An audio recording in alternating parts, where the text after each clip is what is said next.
Sponsors are already disappointed. All right. And we are on the air, and we are live from the internet, people.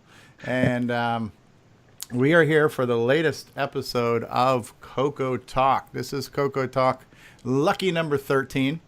And every week I have the pleasure of being surrounded by not only brains, but beauty, too. There's more mental capacity here than, a think tank at IBM. We've got the lovely and talented Mark Overholzer. We've got Nick Morentis from Down Under. We've got the very gorgeous and voluptuous David Ladd with us. The very svelte and sexy Curtis Boyle's with us. The formidable John Strong is here. Glenn Hewlett and Bill Noble. We are all here, and we're here to talk about one of our favorite things, the Tandy color computer. And we're going to focus on a lot of community discussions that have gone on this week. And so probably the leading story, once we get to it, we might not lead with it, but the first story will be Jim Gerrie's latest contribution of cornucopia, all kinds of latest things he's done for the MC10. Now, I am seeing on my screen right now that I'm getting dropped frames. My actual streaming software is telling me that I'm dropping frames. Is my stream acting funky right now? Not on the same. My stream might be acting funky. All right, I'm probably going to have to pause this stream for 1 second and pick this up again because, I don't know. My software is telling me that I'm dropping frames, and I don't know if the stream is buffering or not. Or looks fine on YouTube. Hey, Steve Bjork is here. Hey, Steve Bjork, very nice of you to join us again. Glad to have you. All right. Well, if it continues to tell me I'm dropping frames, I might just need to stop and restart the stream. I'll kill my video too, and we'll see if that helps your bandwidth. Okay. I don't know. But yeah. So this week we have, it's going to be just a loose and casual discussion about all kinds of stuff that's happened this week. There's not been a bunch of hot topics. There has not been any super duper burning discussions. There hasn't been any too many big debates or anything else. There's not a lot of new news this week, but there's always something to talk about when we're going to talk about the CoCo. There is ongoing discussion about MAME and compilers and building MAME for the Mac and building MAME for the PC and some of the ongoing I guess you can call them glitches or features as we get closer to the latest release of MAME. At the end of this month, it'll be MAME.186. We're discovering little things that need to be tweaked. There's a bunch of new features coming out on this latest release of MAME, and so they're literally being addressed, and bugs are being squashed as we go. So I know we've been talking about MAME a lot lately, so I didn't want to continue to beat the MAME horse. But we will probably have a demonstration by Bill Noble today as well, showing how you can make MAME for the Mac OS. And when we talk about our building, is that the right term, Bill? Building MAME? Yeah, building would be the best term. Building. All right, because compiling is not completely accurate. So you're going to build a MAME binary that runs on the Mac, right? So you're going to show us some of that. For the Mac people, right? So we will probably still touch on MAME a little bit. I know the emulator discussion is kind of a hot topic sometimes because it's hard to mention one emulator without pissing off somebody else. So we'll see. It's kind of like Nitrous 9 versus RS-DOS. Yeah. So before we get into talking about some of Jim Gerrie's stuff, let's just go around the room here. Anybody here have anything they want to talk about as far as what they've done this week as projects you've worked on? Maybe something you bought at eBay or a book you read or anything like that. Anything you want to share with us? I got a manual for Dungeons & Daggeroth cartridge. Oh, I saw that, Mark. I saw that. So you got the manual. Got the manual. Excellent. And you don't have a cartridge yet? Not yet. Okay, but you do have access to the game, right? You're playing a digital copy, I'm assuming? Yeah. I could probably get one on my CoCo STC too. So. Yeah. And Mark, you're aware of the PC port as well? Yes. Okay. Yes. Well, we do have Steve Bjork here. I don't know if he's still here. He may have fallen asleep already. But, of course, Steve Bjork has made hundreds of incredibly amazing color computer games. But we definitely have to say that Dungeons of Daggeroth, if there is a top 10 of CoCo games, it's up there. And it's in the top 1 to 2 of those games. Just my opinion. Hey, Ed Snyder is here. What's going on? Ed Snyder. Ed, we need to get you on Skype, man, because we were going to talk about your latest video you posted. Yes. As far as playing media files. Ed, we got to get you on Skype, dude. Come on. We need to hear from you firsthand and not via chat, because Ed's making all kinds of cool stuff. So Mark got the Dungeons of Daggerath manual. That's kind of cool. Like there's things you want to have, right? So I wanted to have the comic book that came with Ganabuana, because I remember having that as a kid. So I got that on eBay. That's kind of a prized possession tool, because that's just a cool little piece. It's a cool production, But even though we can get most of the software nowadays digitally, if you're a true believer and a true CoCo nut, you're always going to want to have that tangible, collectible thing just to have. Yeah, I don't know if you guys are seeing this, but it's looking like I'm getting a lot of buffering right now.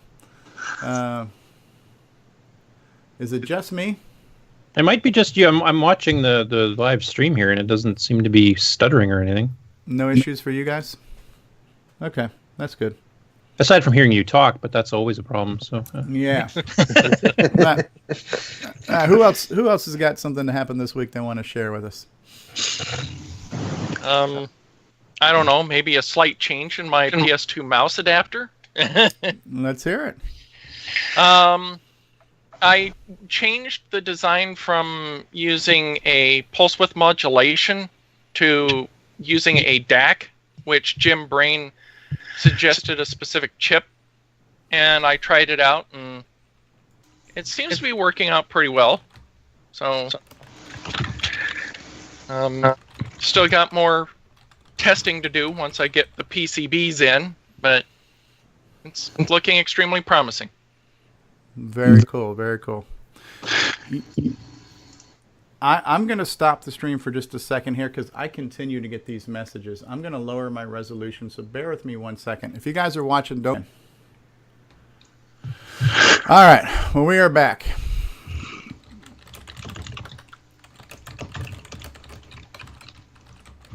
All right, so I think we're back. Okay, Ruti Kazuti says, I'm a Stroco nut. Thanks, Ruti Kazuti. Glad to have you here. Michael Brandt is here. David Ladd was talking about his latest update on a project he's working on, which is a PS2 mouse adapter. Yes. Which will allow you to plug in a slightly more modern mouse to a CoCo. Yep. So far I've tested it with the original Radio Shack high-res joystick interface and the software-based high-res routines that are in ColorMax Deluxe. So far it seems to be working. So certainly better than trying to use a joystick as a mouse. Right. Yeah, not much new for me on hardware or software acquisitions this week, at least on the retro side.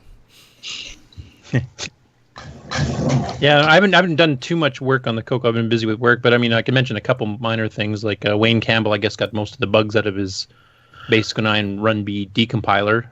So now he's just working on getting the type statements to work. I'm kind of trying to help him a little bit in the background when I get time. Your basic video on the Get Put stuff was quite cool. Nice explanation of masking and stuff. Probably better than most I've seen for beginners. Okay, thank you. And we went back and forth on a couple of minor little optimization things and stuff. And then I'm done. Then like 5 more ideas pop into my head. And then usually, in Curtis, you and I, we're like, everything that you end up putting as a comment, I'm like, dude, I was already thinking about that. I was already thinking about that as the video is uploading. I should have talked about this, or I should have done that. And I guess that's kind of, and there's enough of you here who actually make real software you could probably chime in on. That's got to be what it's like when you make software, that you're kind of never done, never completely satisfied, and always thinking about something else you could have, should have done, or want to do. I know with me, it just seems like it can be almost become an obsession. Yes. So I have some heavyweight game developers here in the call that could definitely chime in more than me. But I think the process of working on something and then always wanting to improve it is, I guess, part of the process. Yeah, I mean, we're having Steven in the chat room. I mean, he probably knows better than anybody that, especially back in the day, you were programming based on not doing the absolute most optimized code you could, but you were based on deadlines. You had to get your project out by a certain delivery date. And I'm sure he, as well as everybody else, like Nick and everybody else too, that has released like games and stuff, or even just professional software, that you aren't satisfied. You wish you had more time. You could have done this, or you discover a technique a year down the road and go, oh, geez, I could have used that in this other program I did, but you almost never get back to it.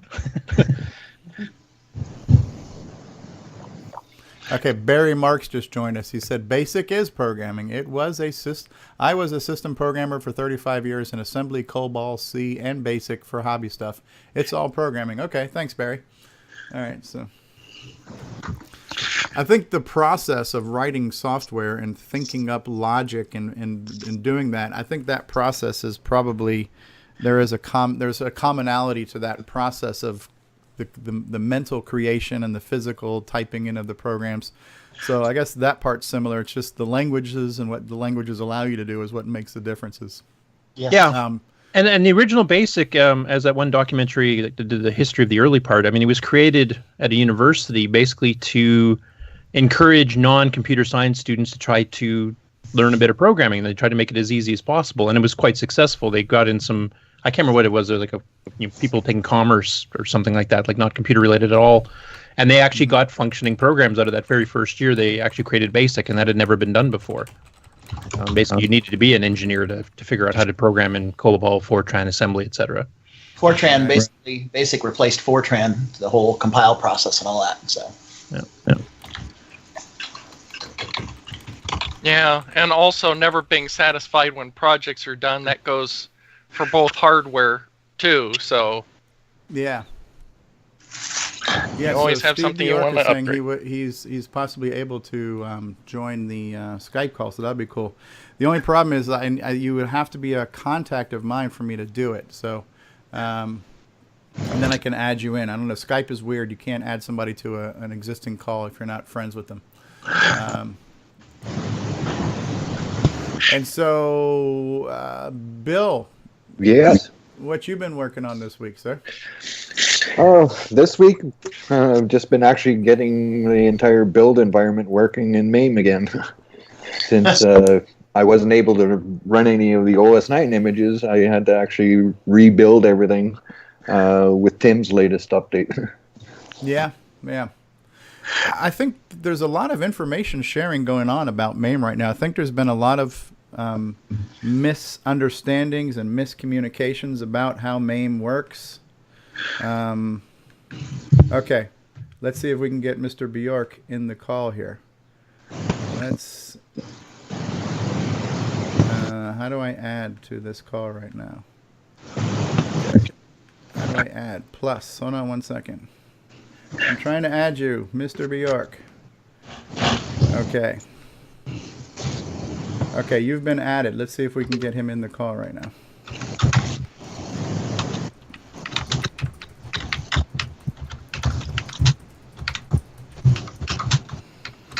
All right, I've added him to the group. Let's see if we can get him in. So yeah, I think a lot of great information sharing has been happening recently because many people are mentioning that they're still referring to MAME as mess, and the last time I used mess, I had this problem, I had that problem, and so for better or for worse, a lot of updated information is reaching the surface.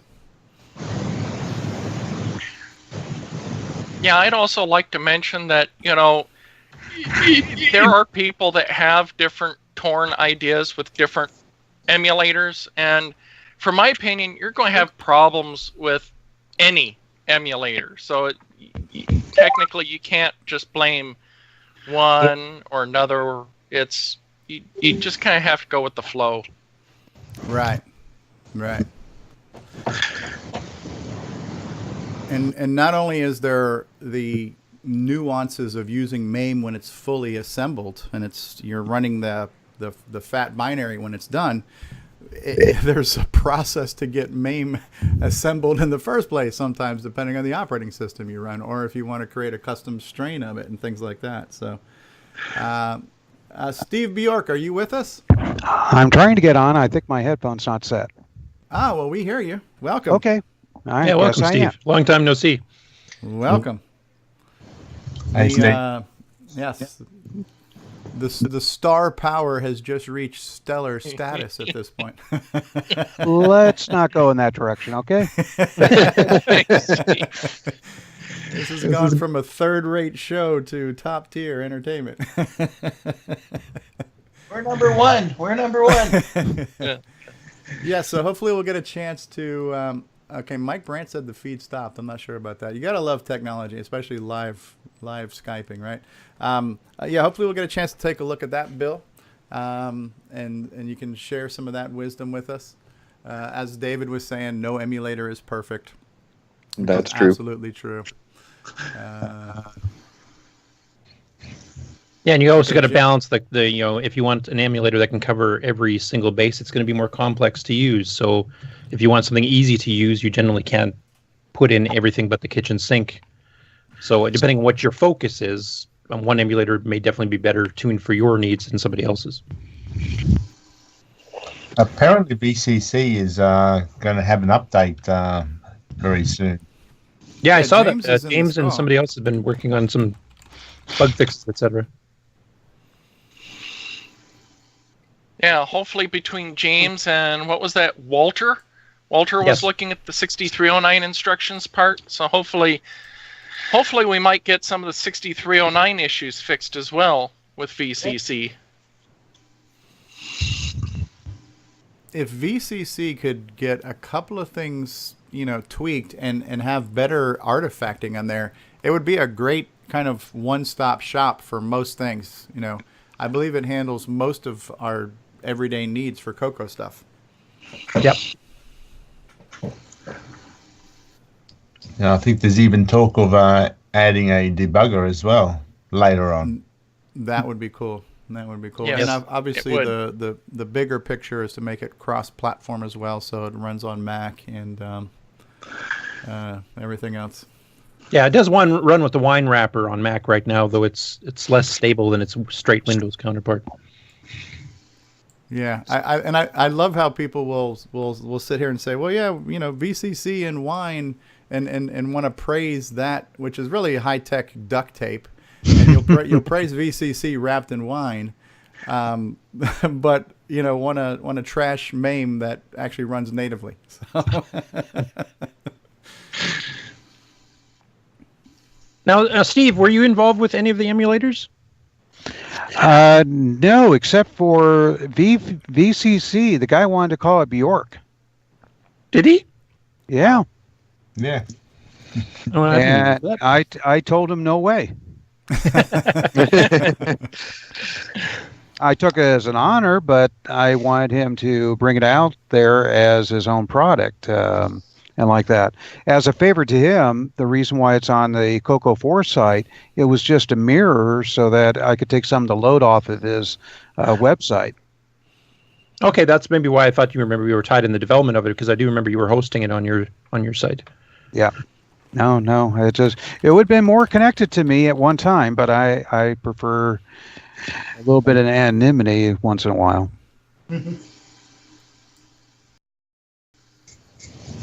So do you play with the emulators much at all, or are you too busy with real life stuff? I've been pretty busy with real life stuff. I've just recently started an LLC corporation to roll all of my DBAs under one thing. One corporation. Now, is this stuff you can publicly talk about, or you want to promote it all on the show, or? Yeah, maybe later. Let's get the meat of the show out of the way, and then we can do that type of stuff. Yeah, that sounds good. So we'll start off with our big lead, unless somebody else had something they wanted to say. I was going to say we can jump into our big lead story this week, where we'll show off some of Jim Gerrie's latest offerings. No, I think it's a good idea. He's got a ton of stuff as usual. Yes, he does have a ton. Let me see if I can switch screens here right now. Now, I also have a link to this. I have a link to this in the description of this video. So if anybody is not familiar with Jim Gerrie and Jim Gerrie's website and his YouTube channel, I've got a link to it. I'm just going to resize this window where we can see it a little bit better. So here's Jim Gerrie's YouTube channel, which, by the way, I'll just quickly copy and paste this into the to the text chat as well. All right. So if you're not familiar with Jim Gerrie, very prolific programmer, I believe Canadian as well. I'm not even sure. I want to say he's Canadian, and we won't hold that against him. And yeah, but Jim has been he cranks out, I don't know, a program an hour, it feels like. Does a ton of stuff for the MC10, and then a lot of his stuff will end up getting ported to the CoCo as well. He's been mentioned on the CoCo Crew Podcast for the past 2 years, almost basically since episode 0. Jim does a lot of phenomenal work, and a lot of what he does is he'll port other programs from other retro systems.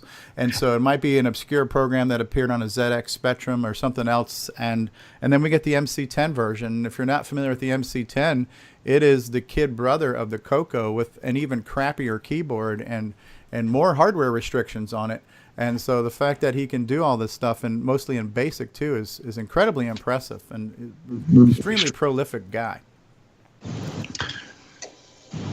Agreed. And so one of his more recent updates was a cool little star map demo, which I'll go ahead and put up here now. And if I recall from reading some of the descriptions, the system this thing came from was from the original TRS-80, which would have been in black and white. And so he has actually added color to that. And this is a program that will show you constellations and things like that. Yeah. James Ross says that Jim is a programming machine on that MC10. Yeah, I could not agree more.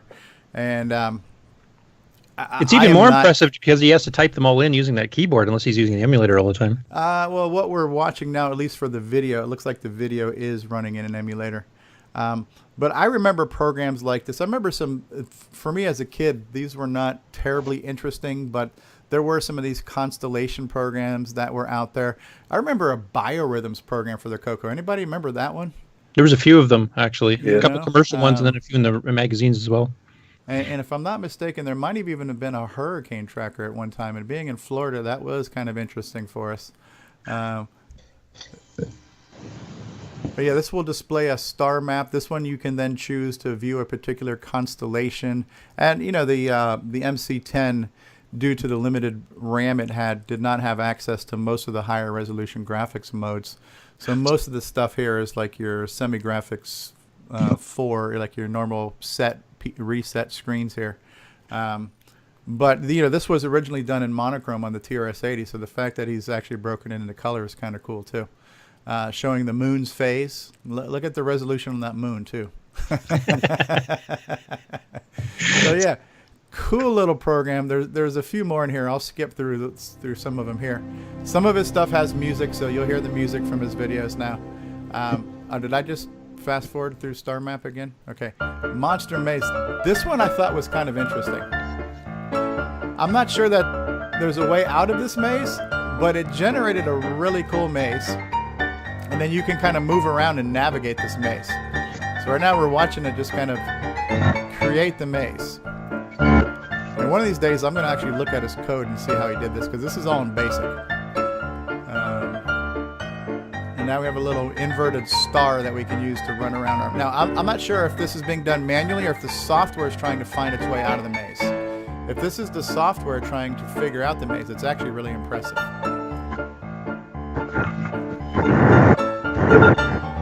Now, was any of this the inspiration for Megabug by any chance?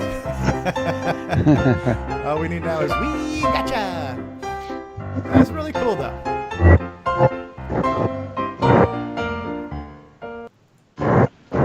What else do we have in here now? This one is called Deflect. Oh yeah, this one was kind of cool too. I was watching this one. I was trying to figure out what it's doing, and you kind of figure it out here. Now this is all text-based graphics. But it's looking like you're bouncing this ball around, and if it hits the percent sign, it'll bounce straight. But if it hits a slash, it bounces in an angle. So it's kind of like, this to be like a modern kind of puzzle game you'd find on your smartphone or something, where you got to move things around and cause something to land in the right spot. Kind of reminds me a little bit of like the Reactoid game cartridge or Aardvark Software's Tube Frenzy, where you set these deflectors.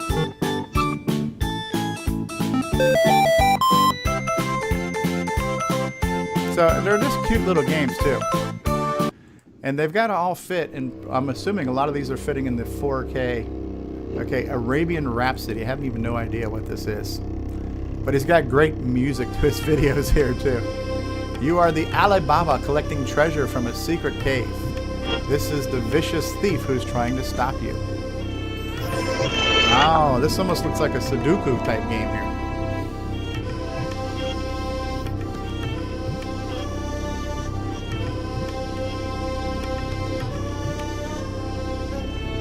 Yeah, some of his games require the 16K RAM expansion cartridge, Okay. which the MC10 had. And he's also got a couple of the games lately. He's actually had a couple of machine language subroutines using the 6803, so he's got some more advanced stuff now too. Okay, I'm having a hard time following this right now, but let's see what happens here.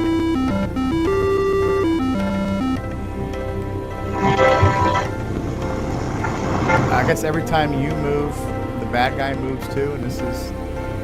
I'm not sure I'm following the logic here. As you gobble up these numbers, you're getting points? Or do you have to... I don't know. I'm not following that one. And I don't like to read, so we'll move on.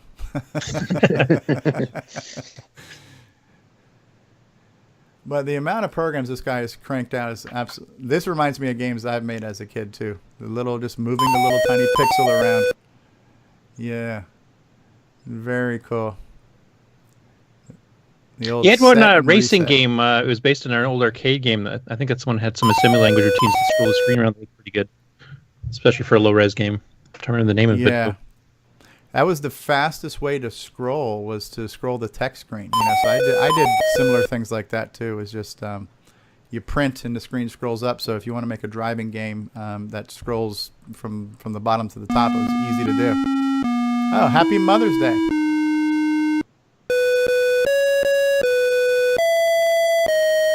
Oh, I didn't know you could reuse the Happy Birthday song for Happy Mother's Day. Yeah, Cross Rally's the one I'm thinking of. Okay, Cross Rally. Very cute.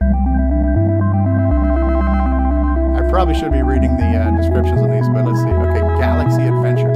He's done a lot of text adventure type stuff too. You are the captain of the Starship Enterprise and awoke moments ago to find an empty ship. You want instructions? Oh, this will save games too. Okay, yeah, very text adventure based.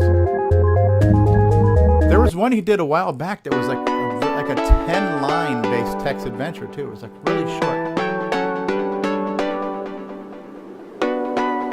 What are we looking at here? Soul Chess. Hey, Solitaire Steve. Chess. Yeah, your background music is overpowering your voice. Ah, okay. All right. We will take a break from this for just a minute. Yeah, maybe the screen, maybe sharing the audio with you guys was not that necessary. Let me see if I can fix that.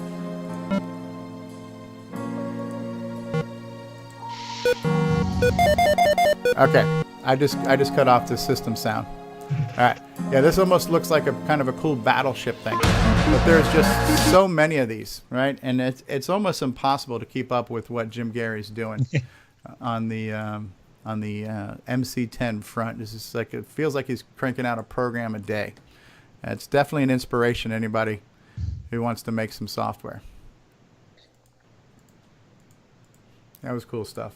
Very cool stuff. Hey, Nick, anything you can update us up on Gunstar right now?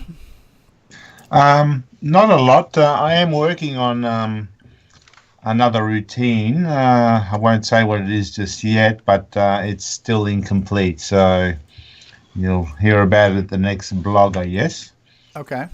What I do have, we were showing programs and stuff. I was just wondering, should I show an old project. You've already seen this, Steve, but an old game project that I had started but didn't complete. Remember my game Portal? Vaguely. Yeah, I just thought I might just show that to show something that I was working on but never finished. Sure. I can share a screen so I can run it. I don't know how that'll share across, but this is a game I wrote probably 10 years, well, began writing about 10 years ago. Went so far, and then I just changed my mind, as I often do, and never finished it. So I'll just try and share the screen, or share the window at least, so it doesn't take up too many resources. No worries. Okay, now, is that working? Can you see that window? Yes. Yeah. Okay. Now, I think I've shown this to you. It should be running, well, the best emulator, BCC.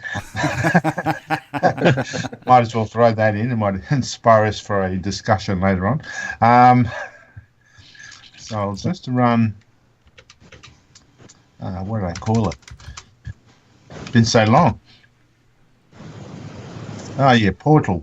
So Portal is a game which was sort of based on an arcade game. What was that game that was in the arcades where you're going down a tunnel, firing down into the tunnel? There was an arcade game this was inspired of. Was it Tunnel Hunt? No. Is it the Atari one where you spun around in circles and shot down? Yeah, it's Tempest. Tempest, yes. So it's sort of like a Tempest. It was to be a Tempest type game. The idea is that you have this like a dimension gate whereby you open up a hole in space where you can sort of transport through. But unfortunately, when you open the gate, all these weird monsters are starting to come out, or weird shapes. So you basically are in control of a gun that shoots at all these aliens coming out of this tunnel as you're moving through the tunnel. So it should, there we are. So that's the game there. And this is like your control panel. And there's a round ring. Now that ring there, can you see my mouse on there? Yeah, I can see your mouse. Okay. These round objects here are basically like energy spheres. So when you fire, you send a bolt of energy down into the tunnel. The tunnel, of course, being represented by those stars coming out. At the moment, I can actually, well, in this test program, I could actually move the stars around, so I can make it reverse as it's doing now. I can oh, neat. Bring it back, so we're traveling in and out of the tunnel. We can spin it as well, so we're sort of doing a spin. I can spin the other way.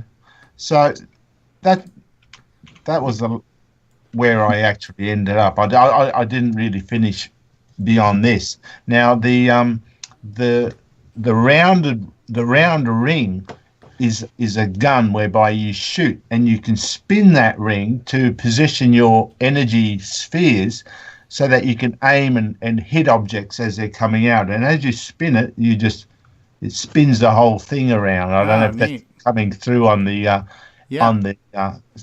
well, it spins very fast, but I don't think Skype is sharing it at full speed. So I'll just try and move it slowly if I can. But the idea is that you position it and then you fire an energy blast down the down into the tunnel to destroy any aliens that are coming out. The aliens will be were to be firing back, so not only you had to be careful they don't hit your energy spheres, because one by one they can destroy them. So you go from having 4 spheres, well, eventually to none. So and that was it. I didn't really get much further than that, than all the nice graphics and getting this ring to spin and the stars. And then I said, no, I've got a better idea. So I stopped it after all that. Now, do you ever go back to old projects and think about, you should finish them, or maybe, say you're hitting some speed limitations, now you got the 6309, maybe that would make it worthwhile again, or? Well, I think about it, but then I keep thinking about other ideas, and I say, which one do I do? An old rehash or redo it, or recreate something new? So I tend to always look for something new. Having said that, I have rehashed my donut dilemma several times over the years, so occasionally I do go back and redo something, but generally I prefer just doing something new. Okay, and as a follow-up for something like this where you actually got fairly far and you kind of had the design specs for the game, have you ever considered releasing what you've done and seeing if somebody else could finish it? I'm not volunteering. Not really, because then you'd get hammered by questions. What does this routine do? What does that routine do? And you did that pretty crappily. And I thought, I'm not going to go for that. All of a sudden, everyone's an expert, right? That's right. Everyone suddenly becomes an expert. So I thought, Nothing worse than a Monday night or a Monday morning quarterback. Yes, that's right. That's right. So I figured, well, it's my creation. I did it my way. It's like Frank Sinatra. That's right. But with a good disassembler, anybody can take it apart after the fact anyway. Yeah, but it's also easier if you've got access to the programmer, the original programmer, and then you can hound him with questions. So I figured, I don't want that. Right. I don't know if you already mentioned the reason why, Nick, but James Ross is asking, why did you quit working on it? I'm trying to remember exactly why, whether it was another idea I thought, and then I just switched over. Because looking back at it now, it does look good. I must admit, it looks impressive. But at the time, I guess when you're working on something and you spend so much time at it, you tend to forget about the good things about it, and you're sort of focused on the bugs and the things you wish you had done better and all that. And it gets to the point where this looks like an inferior product, and you come up with a new idea, and you think, this new idea will be much better. So you say, trash that and start something else. Then, like my Cosmic Ambush, I remember when I did that, and if you read my my website, and I explained how I had these grand visions of making it the ultimate shoot 'em up, and I was going to try sell it to Tandy in the US and maybe get it into a ROM cartridge and all these great ideas. And then Tandy, of course, discontinued the color computer. Then I just lost all interest. I just stopped the project. I thought, forget it. What's the point? And I revisited it back about 12 months later. I had a friend come over who knew I was doing it, and he basically said, hey, have you finished your Cosmic Ambush? I says, no, I stopped it because of this and that. And he said, show me what you've done so far. And I showed it to him at the stage it was at then. And, he was impressed, and so was I. I thought, gee, that did look good. It would be a shame to stop doing that. So I just continued it enough to get it across the line and just basically released it as shareware or freeware anyway. But you get hung up on a project so much that you forget about all the good attributes of the game, because you're so focused on all the bugs and all the problems and what you could have done this and that better, and then you start. With me, my bad habit is that I start thinking about another project, and then the new project has more merit, so I just switch over. Hey, Nick, can you do us all a favor and maybe post a short video of what we're seeing on the Skype there, the actual thing? Because the people that are watching the actual YouTube channel, they're seeing it as a stutter, and your start feel is so smooth. They should really see it the way it was intended. Oh, yeah. No, you're right. I can do a video. All right. I'll do a short video and say the game what that was. There you go. Yeah, maybe even include that in the next Gunstar blog of just, Little side note. Well, speaking of blogs, Nick, I do have a question for you because your blogs are some of the most, not only just well designed as far as the content, but they look really good. And I know there are some people who are working on projects that are thinking about starting a blog. I've put together my little crappy blog that I'm doing in WordPress, and you know, there's something to having a well-looking blog. And I was wondering if there's anything you can share for anybody who's thinking about doing a project blog, and what tools you use or what plugins or whatever you might recommend for somebody. Well, I don't know. I mean, it's great that you say it's a good-looking blog, but it's really very basic.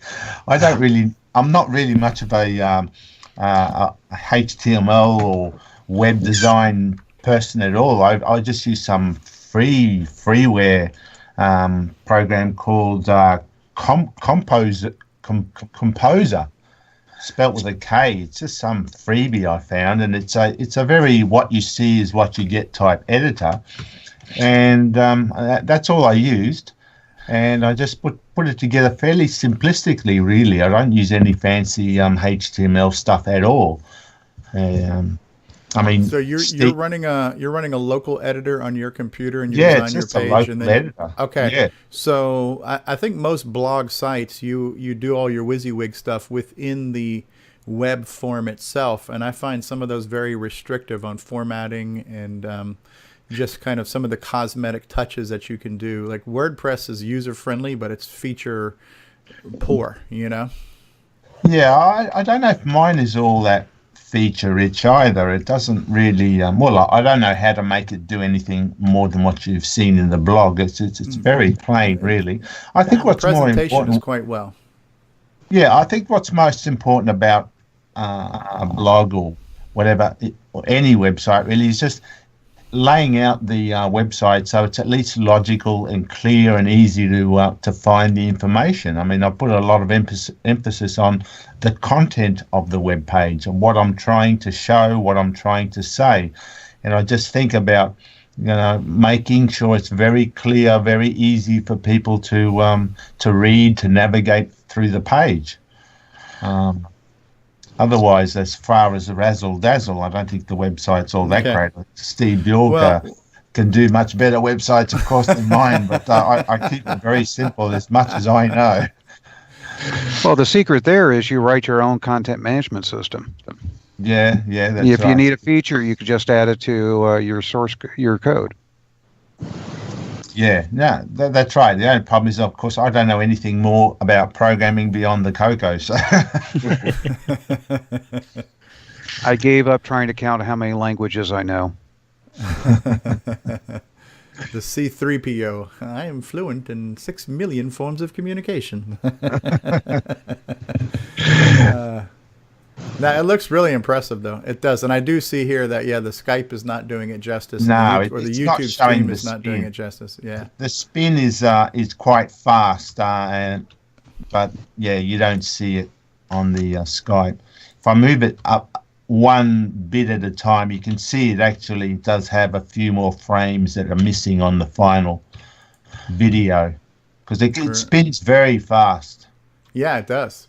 It really does. Yeah, I'll just hold the button down and see whatever Skype can. Yeah, you see little bursts of speed there on the video, but we're getting about 1 frame per minute. Yeah, on the, it YouTube stops feed, and starts. It doesn't do that. It just rolls around while the stars are moving as well in the middle. No, that's quite impressive. Yeah. I quite like the design too, because I mean, fun for doing a project. Tempest clone, it's got some original concepts, like the 4 different fire points and stuff too. So it was, partly based on the original game, but also partly original on its own. You know what it reminds me of a little bit too is like Gyrus, because Gyrus, your spaceship spun 360 degrees around the screen, and you were shooting at planets that kind of zoomed out from the center. So that's got a little flavor of that in there too. Yeah.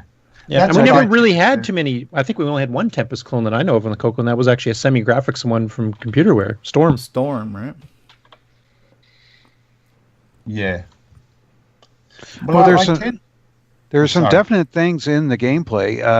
The one avenue I would say avoid going down is, you talked about you have your 4 weapons that fire and they can get destroyed. The problem is as those get destroyed, it makes it more frustrating for the player because they don't have the firepower they had to get to the level where they're currently at, and they can die very quickly. I would do something where maybe temporarily takes out a weapon or makes it a little weaker if that's what you're going in, but don't take it out completely. The most frustrating point in Missile Command is when you start losing your bases. Yeah. I can't remember what my original plans were, whereby you can rebuild your energy guns or whatever. Yeah, or maybe if you kill a certain alien, it recharges a gun or something. Yeah, there might be certain energy points that you pick up and you can recharge a gun or whatever.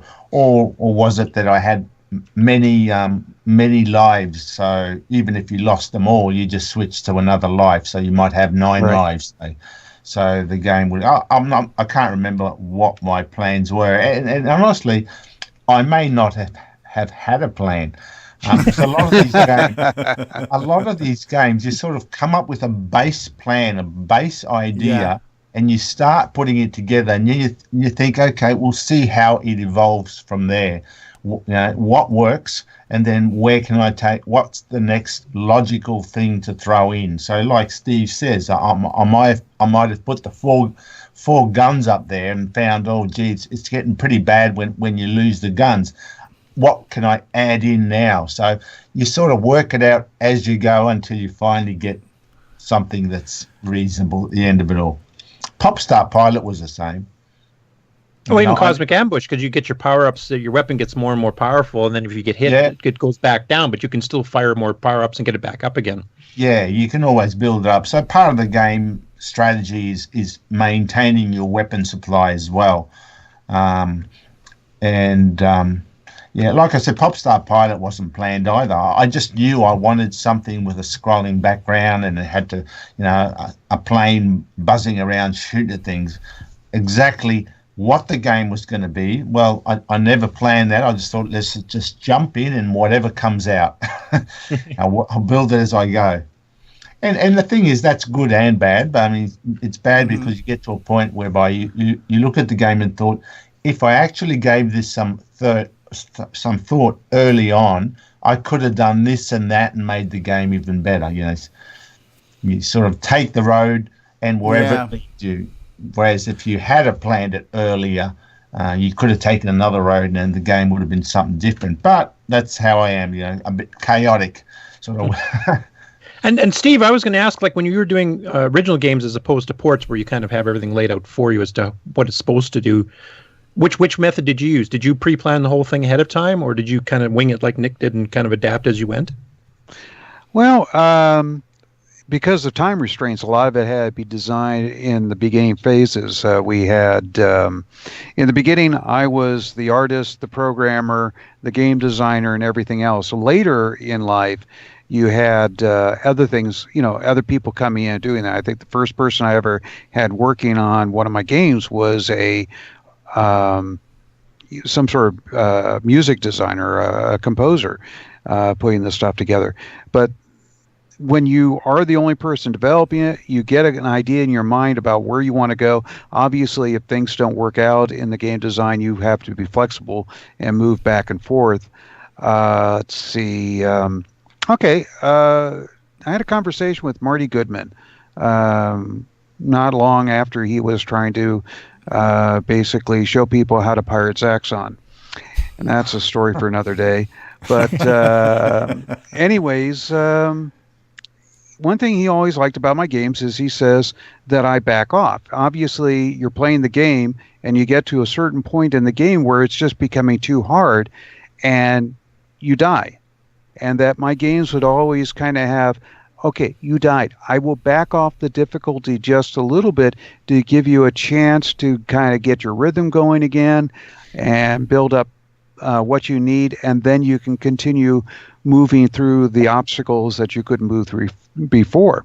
And that comes from the fact that in addition to taking programming classes and doing self-study on programming, I also was taking psychology classes and was studying the human psyche as far as, what is fun and what is frustrating. And I try to keep my games on that bitter edge of being fun and challenging without tipping over into the frustrating level. And that's interesting to hear, because when I interviewed Ken Kalish years ago, he had the exact same philosophy. Yeah, you're gonna find that the people that play games that they love, there's definitely a certain level of not frustration.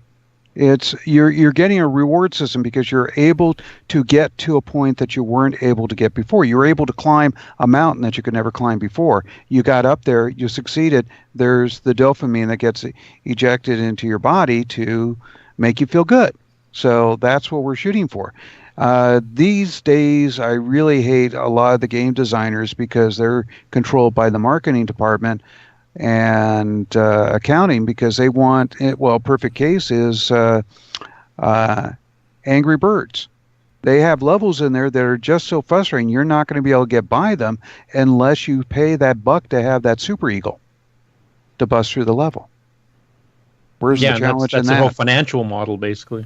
Exactly. So I'm not happy with the direction a lot of games are going these days. It's more like we'll take them to a point, but money is the way to solve your problem, not skill. Yeah, and I think Nick has actually said something similar about designing the games that he does. That you're trying to get to that edge where the player doesn't want to give up. Like this is too frustrating, I quit. Right. I want their heart beating, but I don't want to give them a heart attack. You play Dagrath then. Yeah, well, that's right. Yeah.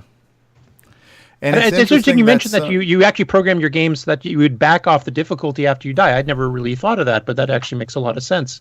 Because then you wouldn't be immediately back to the frustration level. You would, okay, I can kind of get the hang of this again. Exactly. Basically, oh boy, what was that really early game I did for the CoCo? Popcorn? Popcorn, that's it. Yeah, Popcorn. That was the one that Marty said that he really liked because, every time you died, you lost a paddle. That meant it was going to be harder. And how could I solve the problem? Because the paddles meant how much life you had. So how can I solve the problem where now it's more frustrating because it's harder a game? Well, you back off the difficulty and like that. So that was the solution to the problem there. And it kept the people going. Yes, that's very insightful. I'm glad. Thanks for sharing that. Mm-hmm. Yes, it's interesting to hear talking about not only a philosophy, but then injecting some psychology into it too, because I don't know if that's a conscious decision by everybody who makes games, because some of the people you talk to who make games say they're not even really game players, which I find almost hard to comprehend, but that's a whole nother thing. But to be consciously aware of these psychological elements is really interesting to hear. Well, as far as game development these days, usually you can have a team of anywhere from 5 to hundreds of people developing the game, and you have psychologists, you have artists, you have writers, storytellers, musicians, all sorts of disciplines that are involved in the game, and of course now accountants and marketing people are getting involved too. Mm-hmm. Getting back to what Nick was saying about kind of a little bit freewheeling some of his game development decisions, since Steve, you're a musician, and Curtis, you're a musician. When you develop software, are there certain parallels to writing music as well, where the creative process and some things you might retool or rethink going on there? I would say yes in my case. I mean, on some of the songs I've written, sometimes they've ended up fairly close to what I originally envisioned, just noodling around. I'd suddenly come up with a riff or something. And then there's other times where it's ended up completely changed. Like I'll just be improvising something and all of a sudden I'll go, that would sound a lot better if I changed this. And then I'd change it and, this does sound better. And then I'd scrap the original idea entirely. It's a creative process. So nowadays, when you're just a lone programmer, designer, everything in one, you do have the freedom to be creative. You do it because it's a creative thing to do. You're not trying to just. It's not just a job whereby these are the specs, build it, and that's it. You're creating something, so hence you need to have that flexibility. Oh, I don't like that, I'll change it, or you'll come up with new ideas. You're free to change it and just change and be creative. Yeah, and there's positives and minuses to both methods, where you have like a single person that you can be as creative as you want and make things up on the fly. And then the pro of going with the large group is that you can have some specialists that are really, really good at their particular discipline, far beyond your own personal capability. Like, for example, let me say music for a game. Like, if you're not a musician, or you're only used to doing certain types of music, like which would probably be more my style. Like if I needed a game that needed a jazz soundtrack, I wouldn't have a clue what to do. So the positive with having the team group thing is that as long as they collaborate well together, you can actually come up with stuff better than you would have been able to do on your own. Yeah. I would like to add one correction, though. I am not a musician. I used to be a magician, but I am not a musician. Oh, interesting. You've always featured very music-centric games. I just assumed you were. No, that was the first person to come on to my team or be contracted to or whatever it was to put music. You also have to remember, CoCo was not my first area of doing games. I was doing stuff for a couple other machines before that. Yeah, including the Model 1 and 3 too, correct? Yes, they were also in there too. I won't talk about the Atari 2600. Oh God, that was a nightmare. A challenge. No, it was a nightmare. You had to do, okay, the Atari 2600, I actually knew people that went nuts after working on it. Literally, this one guy had fireballs chasing him. So I'd call that nuts. No, you had to sit there in 76 clock cycles, build the entire scan line of the display. And you had to do it in exactly 76 clock cycles because you had to generate the horizontal sync. So if you were at 75, it screwed up the screen. If you were at 77, it screwed up the screen. It had to be exactly 76. And you had to do that marching down the entire screen. The only thing the Atari 2600 helped you with as far as building the video display is it would handle the V-blank for you. That does sound like a challenge. Oh. As I said, I know more than one person that worked on the 2600 that went crazy. Wow. I guess it gives you an appreciation for the people that did really good games on it too, because it must have been just an exercise in frustration. A little background, Yara's Revenge. A lot of the stuff that you see on the screen, the sounds you hear, is typically came from where things went wrong as far as generating graphics, and they utilize those techniques to make the game. It's like glitch soup. That's very cool. That almost sounds like we could have a whole day one time to talk about nothing but game design concepts and philosophies and all that kind of stuff. I would. It's fascinating to me to hear these kind of things. And the psychology part. I mean, it's nice hearing that Steve also took psychology class stuff to do that too. I can't remember if Ken said he actually took classes for it, but I know in his particular case, he really emphasized that a lot of the sounds that he generated were specifically for a psychological reaction, like some of the stuff he did in Phantom Slayer as an example. He spent a lot of time, probably more time, developing the sound to get it to sound right to create a reaction than designing the graphics, for example. Look at Dungeons of Dagerath and the heartbeat. That's a classic. You don't know how many times I went to Tandy and begged them to put a sound chip in the CoCo. I said, Atari's got it. Commodore's got it. You want some good sounding games? Put it in your frickin' computer. And they kind of did that with the deluxe color computer, but it never came out. Yeah. And they actually had how many of those made? Like it was like something like 50,000 were actually off the production line, then they scrapped it or something. Well, not that much in complete parts. They were getting parts in. And if you remember, Radio Shack at one time sold this keyboard. Yeah, it's separate add-on after the fact. Yeah, they just sold it in a baggie with a cardboard top or whatever. And what those were is from that production line. But they didn't complete it. They killed it off early enough. Didn't cost them that much money. But yeah, I would have to say that was probably a good thing they did, because they had some weird stuff in there. They had extra memory, but the memory was being used for a RAM drive, and people wouldn't understand if they put something in the drive and the computer either was turned off or crashed or rebooted, that drive was gone, and so was that data. And people wouldn't understand that.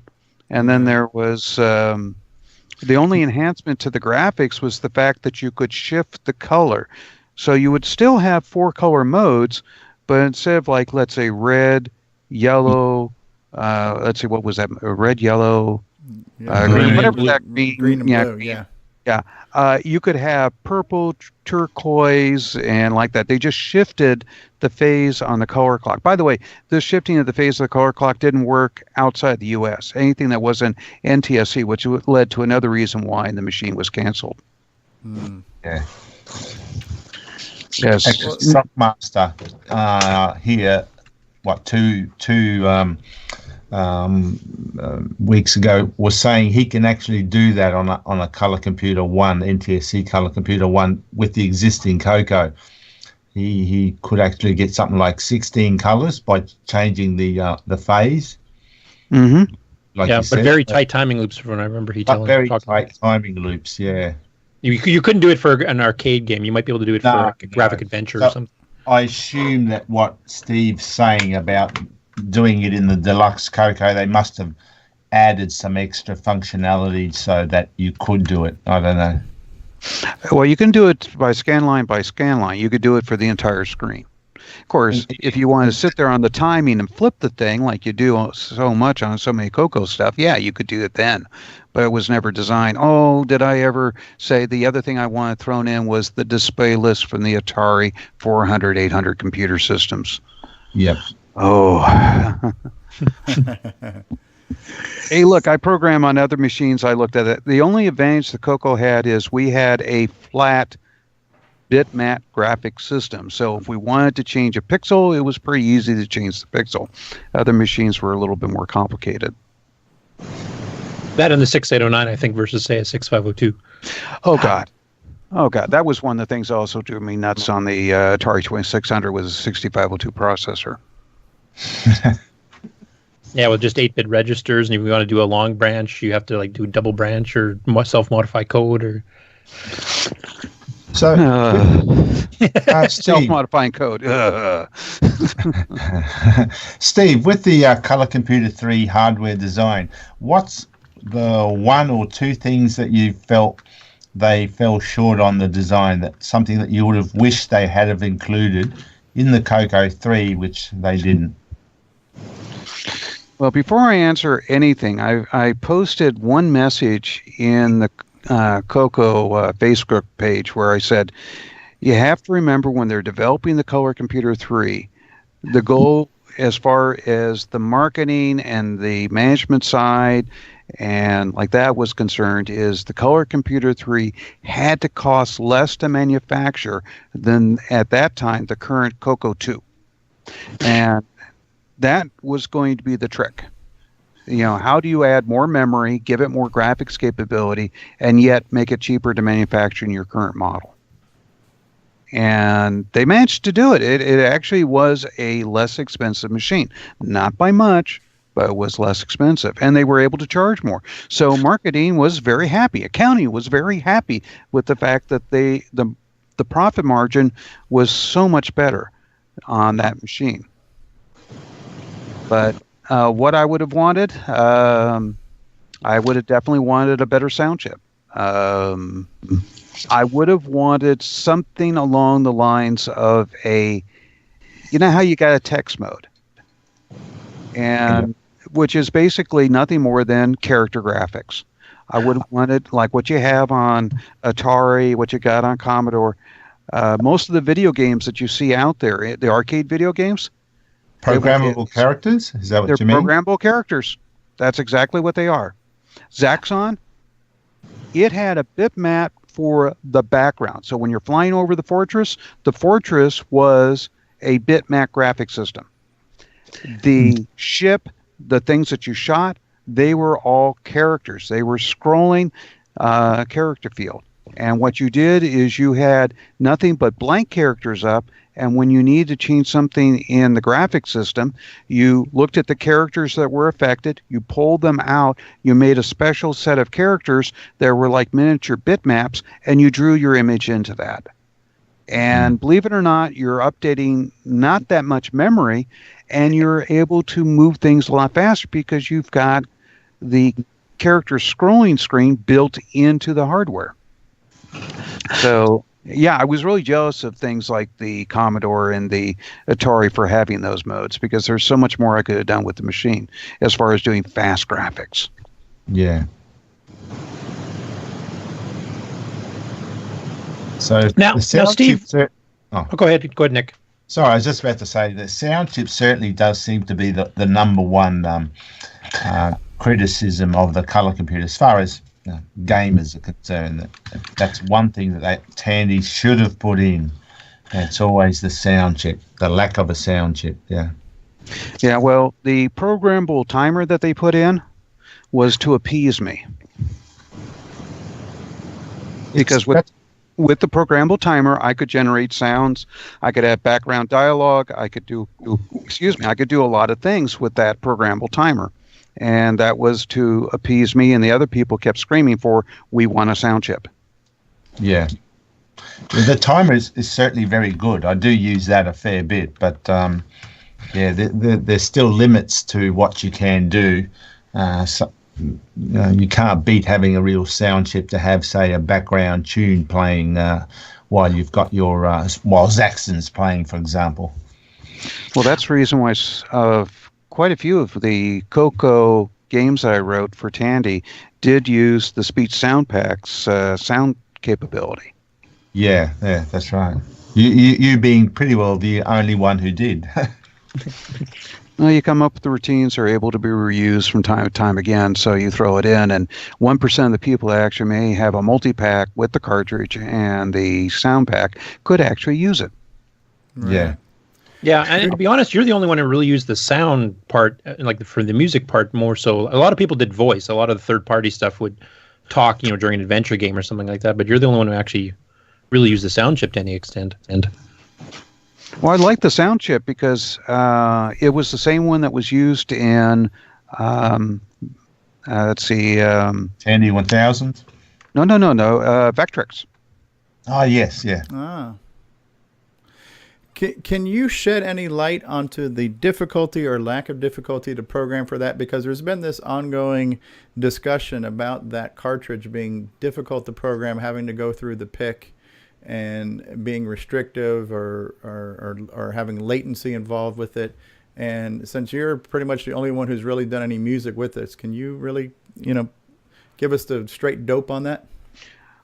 Well, the problems with timing to go in there to change things and stuff like that, I solved by using the vertical interrupt, the 60 hertz interrupt, to be my main interface into the chip.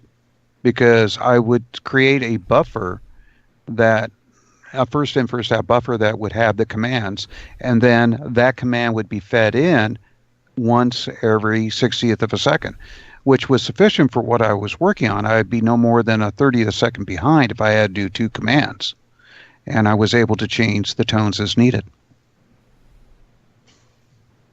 That would be just covering the music, not sound effects, or both? Well, yeah, sound effects too. I would look into that. Now, on other systems that were much more elaborate, where I had multi-channel and stuff like that, I would create a system where I kind of remembered what was playing as far as a sound, and if it was a sound that would be decaying, in other words, be getting quieter, that sound would have a moment where I'd say, okay, I could reuse that channel for that. As I'm starting to remember, how many sound chips were in the speech sound pack? It was just one chip. 3 channels. Yeah. 3 channels. Yeah. 3 plus 1 noise, I think, if I remember. Yeah, exactly. It was 1 chip, 3 channels, and like that. And what I would do is, if the sound was a single channel, it would play out, and as it would decay in volume, at a certain point, I could decide whether or not that channel could be reused again for another sound effect. So I could kind of almost make it where the 3 channels could actually handle much more sound, because I wouldn't let something completely finish out because it was so quiet the other sounds would override it anyways. But that's one of the ways I got around some of the limiting issues of there. There was also, the reason why I got a little confused is because a long time ago on the older systems like the TRS-80, I made something called soft music, which was a 2-voice music system. And then I created something called hard music, where I had used that same chip, one for the left and one for the right channel. And I did something similar. So I actually had 6 channels plus 2 noises to create music or sound effects or whatever. And, the CoCo was just 1 chip, and I kind of took that technology that I developed for that system and brought it over to the CoCo. So I guess that's maybe another reason why I worked with it, is I was already familiar with the chip and written some of the drivers to handle this stuff. The only problem with the sound and speech cartridge, though, was the fact that it didn't work at high clock speed on the CoCo 3, unfortunately. Yeah, which is why I kind of gave up with it on the CoCo 3 when I needed speed. Yeah. Now, I do remember, and I should pull out my notes on it, there is a way of modifying the cartridge so it'll work on both regular speed and high speed without flipping any switches or whatever. Yeah. The first one that was generally out there is you could put a switch in so it basically cut the frequency. And it had to do with 2 elements. One was how fast the system was able to take data in on the I/O clock. In other words, the clocks might be a little too fast for the chip to bring it in. There was a way to modify it so it could handle that speed. But the other reason is they used the clock that going to the chip to run a DC to DC converter. And the problem was, when you raise the clock frequency, the DC to DC converter didn't work anymore for the, I think it was -5 volts that they're trying to create. Yeah, I think that sounds right. Yeah, because the speech sound cartridge had to be developed so that it would work with or without a multipack, which a multipack gave you all the voltages, like what you had on the original CoCo, but you didn't have on the later CoCos. Yeah, the 12 volt. Yeah, there was a 12 volt, but I think, wasn't there a -5 volt line in there somewhere? Or the cartridge needed 5. I can't remember. It's been, we're talking how many decades? A couple. Yeah. Only 3. More than a few. But I had taken one cartridge and I've modified it so that it worked at regular speed or high speed, and it was modifying both the frequency issue for the power supply and then it being able to successfully take a write to it.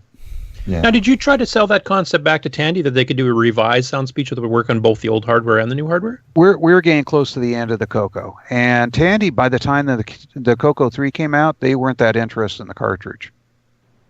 Okay, because I know like you designed the high-res joystick interface for them, so I was wondering if they had any thought about doing the modified pack that would work with both CoCo 3 and CoCo 1 2. By the way, the original high-res joystick interface was supposed to be another design that I had created, and the retail price of that would have been $100. Ouch. And they said, go back and redesign it so it's cheaper. I go, how much cheaper? Oh, as cheap as you can get. Okay, I'll come up with something. And I designed something that Tandy could build the entire package and everything for $2.50. Wow. So that's why you guys got stuck with a voltage pump-based high-res joystick interface. Yeah, and then Sockmaster came up with a way of timing, how capacitors bleed off and stuff to actually do it in software, which is a pretty incredible feat.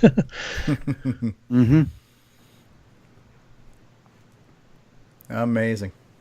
Yeah, well, capacitors bleeding off, that's in That's a almost more of a logarithmic gauge on how they do that. In the case of what I was doing, I used a linear voltage pump so that no matter where you are in the wiper, when I'm doing the voltage compare, it would be linear. I mean, it would be linear opposed to logarithmic. So you wouldn't have to do number recalculations after you look at it. Yeah, it was a bit less CPU intensive than I think SOC's solution was. I was trying to be as accurate as possible. Now, one other thing I wanted to throw in there was some sort of power supply conditioning, and they said no, they want to keep that price down. Their goal was to have something they could sell for about $10 once I gave them their initial design. So that's the reason why, if you've got some circuitry that's fluctuating a little bit inside the CoCo, if you're doing a lot of things in there, that's why the joystick will vibrate a little bit. Yeah, get that jitter.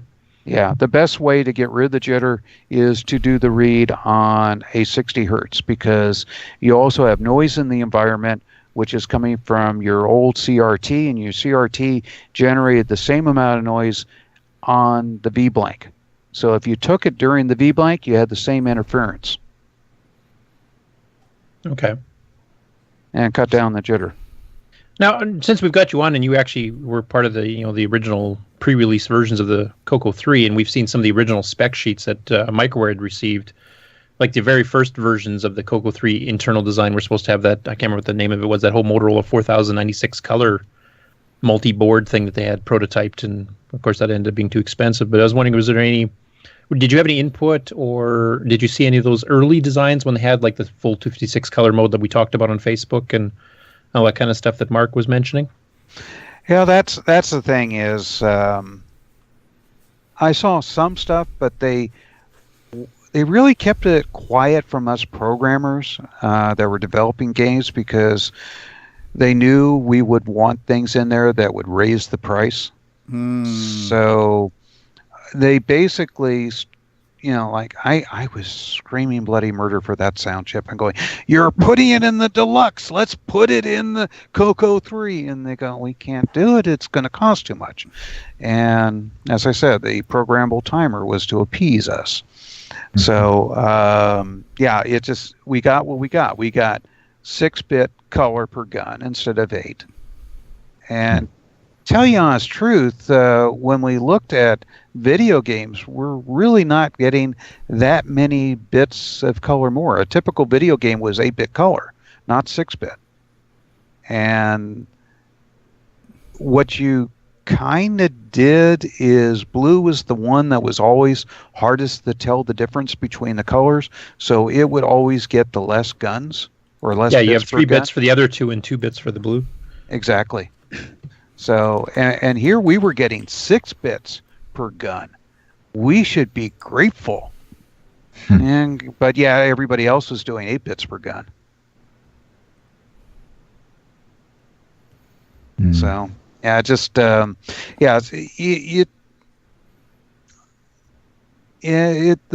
thing is, I'm a hardware engineer in addition to a software engineer, and when they would get into designing things, I would suggest stuff, and sometimes corporations don't like to have suggestions from the outside. 2 reasons. One, people want to keep their jobs because they want to make sure that everything is their suggestion and why they're being paid the big bucks. And the second thing is, if somebody suggests something from the outside, you may end up having to pay them for it if you don't have a contract. Something that we were just discussing before this live feed was whether it was possible to have, say, the sound from a sound and speech cartridge playing and mixed in with the 6-bit sound, so you can have the best of both worlds. I looking at the CoCo memory maps, that doesn't seem to be the case. We're just wondering if you can clarify whether that is correct, that you can only have one of those sound sources playing or selected in the hardware. That, as I recall, that's true, because you had a multi-selector controller that allowed you to select between the DAC, a single bit, and external, and I think the third option was nothing.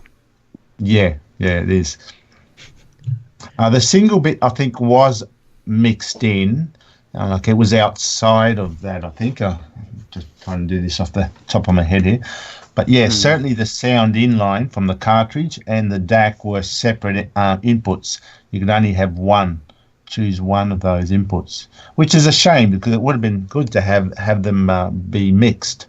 You could have the benefits of a sound chip playing music and the benefits of a DAC playing sample sounds together, but you can't. Not easily. Yeah. Yeah, Well, that's one nice side effect of having the DAC is that we can do sampled sounds. You're not limited to whatever a sound chip would have let you do. Unfortunately, it's CPU intensive. Yeah, everybody kept asking me in the beginning when I was doing my samples, why they were coming out so clear. And I said, well, I didn't use the DAC in the CoCo to record it. I went out and recorded on a PC that was 8-bit DAC and sampled it down to 6. And then also I was going at a higher initial rate, and I brought it down to, I think I typically use 6 kilohertz. It seemed to be about the best compromise between how much CPU time you lost and the quality of the audio. But the real thing was I never used the CoCo to sample anything. Yeah, well, I remember I believe Triad and a few other companies actually came out with 8-bit recording hardware cards so that you could actually do the full 8-bit and then downsample it afterwards. Mm-hmm. Nowadays, you can just download WAV files or whatever off the internet, which are 8-bit or 16-bit samples, and then do exactly what Steve says, downsample them to 6-bit and coerce them into the CoCo. Yeah. And Steve, did you ever consider, I don't recall any of your programs doing this, but did you ever consider using the ORC-90 to have 2 8-bit DACs to get some better quality sound plus stereo? No, because that would require multi-pack combination. And if I was going to do that, I would probably support the speech sound cartridge, because there I could let the sound go off on its own work, and I could have that CPU time that would normally go off to the ORC-90 to work on my games. I mean, everything was about clock cycles for the games, and still keep everything more or less copacetic with Tandy's requirements as far as how software is designed for it. Okay. I would have to agree with Steve there. That's why I haven't touched the ORC-90 either. Yeah, I mean, the stuff I've done with the ORC-90, I can get some pretty good quality sound, but that's at the expense of everything else.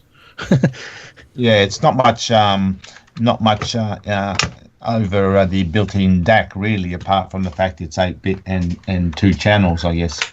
Yeah, like my play command under OS9 actually will play stereo WAV files type thing with full 8-bit. Sounds nice, but it's basically that's all you can do at that point. Yeah, whereas a sound chip gives you that extra freedom. And my games that I used, it's not that really CPU intensive because they're puzzle games. Yeah, you just basically use the stereo effect to pan left and right as you moved shapes across, which I thought was kind of cool. But yeah, they weren't like digitized samples or anything.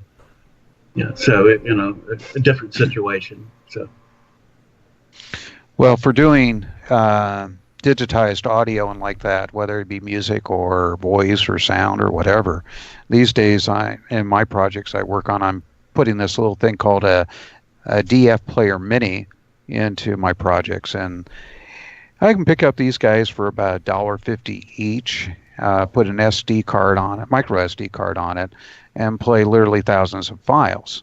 And it's a no-brainer for doing audio. As a matter of fact, I could see somebody taking maybe 4 or 5, maybe 4 to 8 of them, stick them on a card, and have that for a CoCo. What was that chip? It's called the DF Player, and then the space as a blank character, MIDI. MIDI. So is that a built-in MIDI like in a chip? It's not a MIDI player. It plays MP3s and WAV files. Oh, you put it on an SD card, and what you do is you talk to it via serial. You send in at 9600 baud a packet of information, which is about 8 bytes long. That's a command that tells it play a particular file, set the volume. Even you can set up the EQ on it, and it plays stereo out at line level, and it also has a mono out connection that will play up to 3 watts in a speaker. So if you got a little speaker, or it works. And I'm using it right now in projects to do with the Halloween haunt industry. Right. Might look into that for the color computer. Oh, was it Very a cool. DF player MIDI? Mini, M- mini, M- as in small. MIDI. Sorry. He's Australian. Yeah. That's right. We speak upside down. DF player mini. Okay. Yeah, the Adrenal community has gone nuts for the player, and when they first came out, they were about $10 a pop, but I can get them all day long at $1.50 or so from Asia. You just got to amazing. wait a couple weeks for them to come in. And they're about Yeah, the size. They're about the size of a micro SD card. Yeah. Yeah, Steve, I'm looking at the page right now because I pulled it up, and I'm like, all the different I/O pins. It's the perfect size for a breadboard if you want to play with the prototype. It's 3.2 volts to 5 volts, so it's perfect range for both types of version of Arduino devices. Yeah, if you hook it up to a TTL signal that's coming from 5 volts on the receive line, in other words, your transmit line that's going into its receive, you got to use a 1,000 ohm resistor to do the voltage drop, but at least you don't have to use an elaborate voltage drop system for it. Nice. Yeah. And with 5-volt support, that would work on the CoCo directly too, right? Exactly. That's why I'm saying you could put, like 4 or 8 of them on a card, and you could have multiple voices going. You just need some sort of support controller to take the information from the CoCo, and then it goes out and tells what all the different channels to do. Certainly something to look at. Yeah. Mm-hmm. Yeah, it's small enough and cheap enough that allows you to create a nice little module. I've got something I'm working on called the Sound Matrix that's going to use either 4 or 8 of them for the Halloween industry. So if you was to use something like that with, you could possibly do something like the old, the old Gravis sound cards where they had the wavetable MIDI. So you could do something similar with these. Right. You can tell it to play. You can have one playing one audio track, which is your background music. Then you have your specialized music that comes in. So you can have your background, your primary. Then you can have a bunch of the other guys running different sound effects.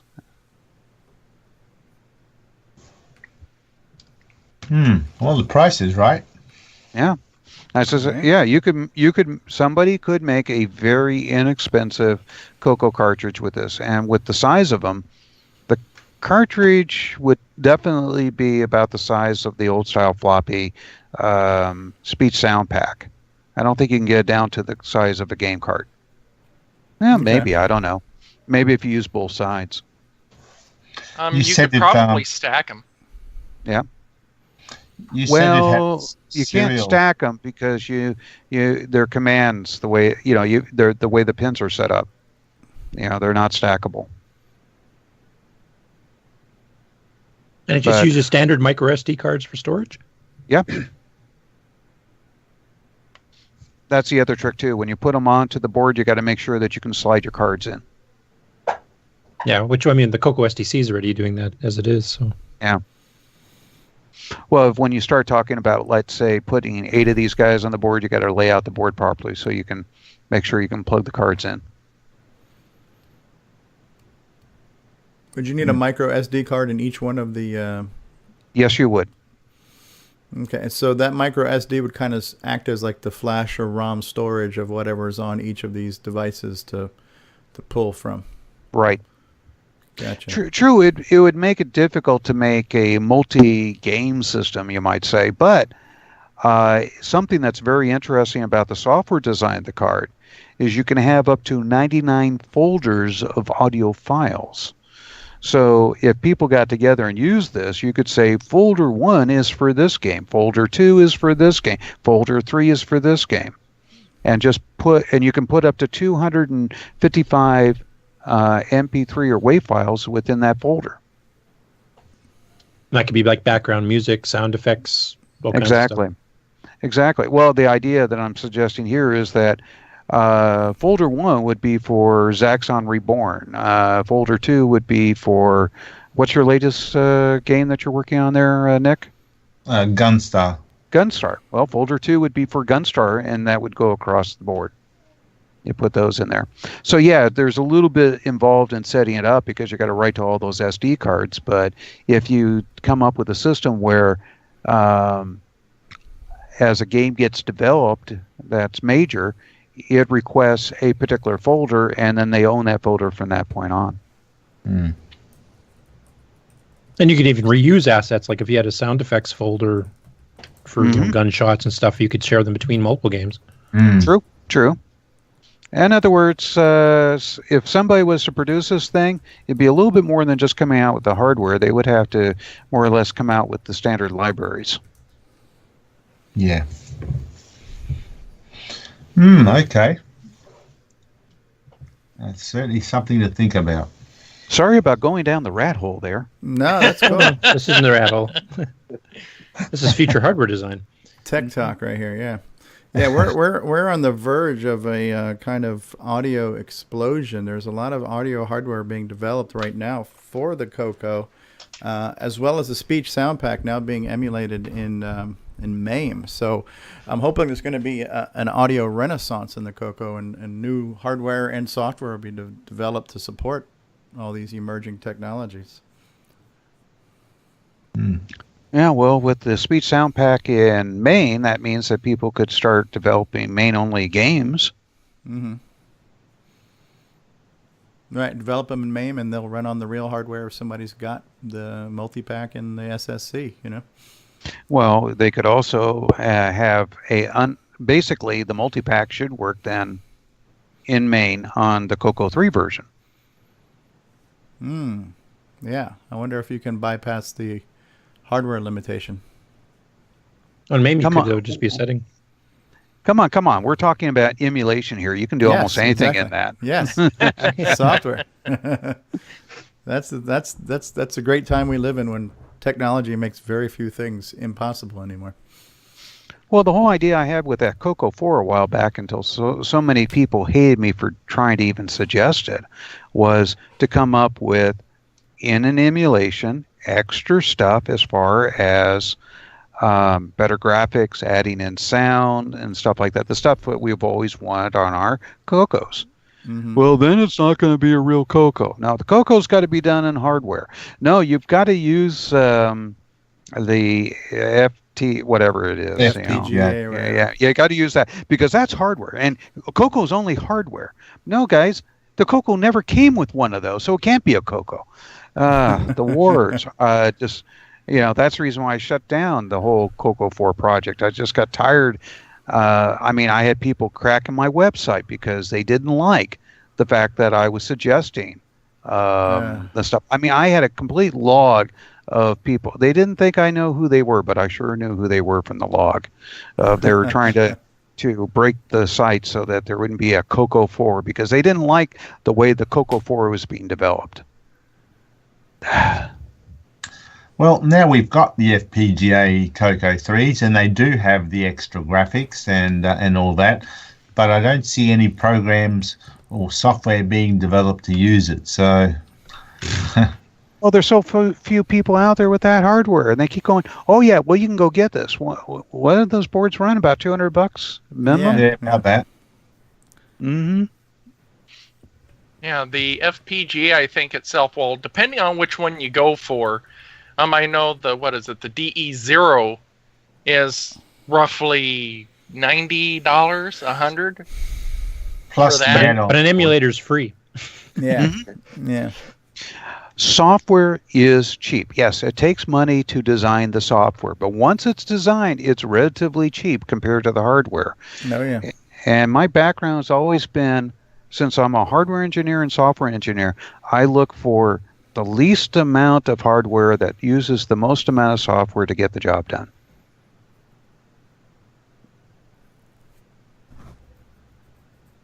That just That's almost seems the Tandy insanely, philosophy. insanely profound right there. So. And most of the people that design the stuff around the programmable gate arrays, they're hardware dudes. They only see things as hardware. Plus, I've worked with many of them, and it's like, and I tell these guys, okay, yeah, you can do that in hardware, and it's going to add another $7 to the price of the product. But here, I'm designing this in software, and it adds $0 to the price of the product. And there's no downside. What do you think marketing is going to want to do?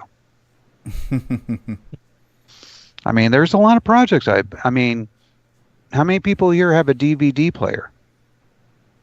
Not anymore. I was involved in that when that was coming out. Wow. Most of my friends, they were working on the HD DVD, and that lost out to Blu-ray, and I was never so unhappy to see that happen. Yeah. That was a shame. Microsoft should have got behind their own format, and they didn't. I mean, Sony would be completely out of business if it wasn't for Blu-ray and their insurance companies that they own in Japan.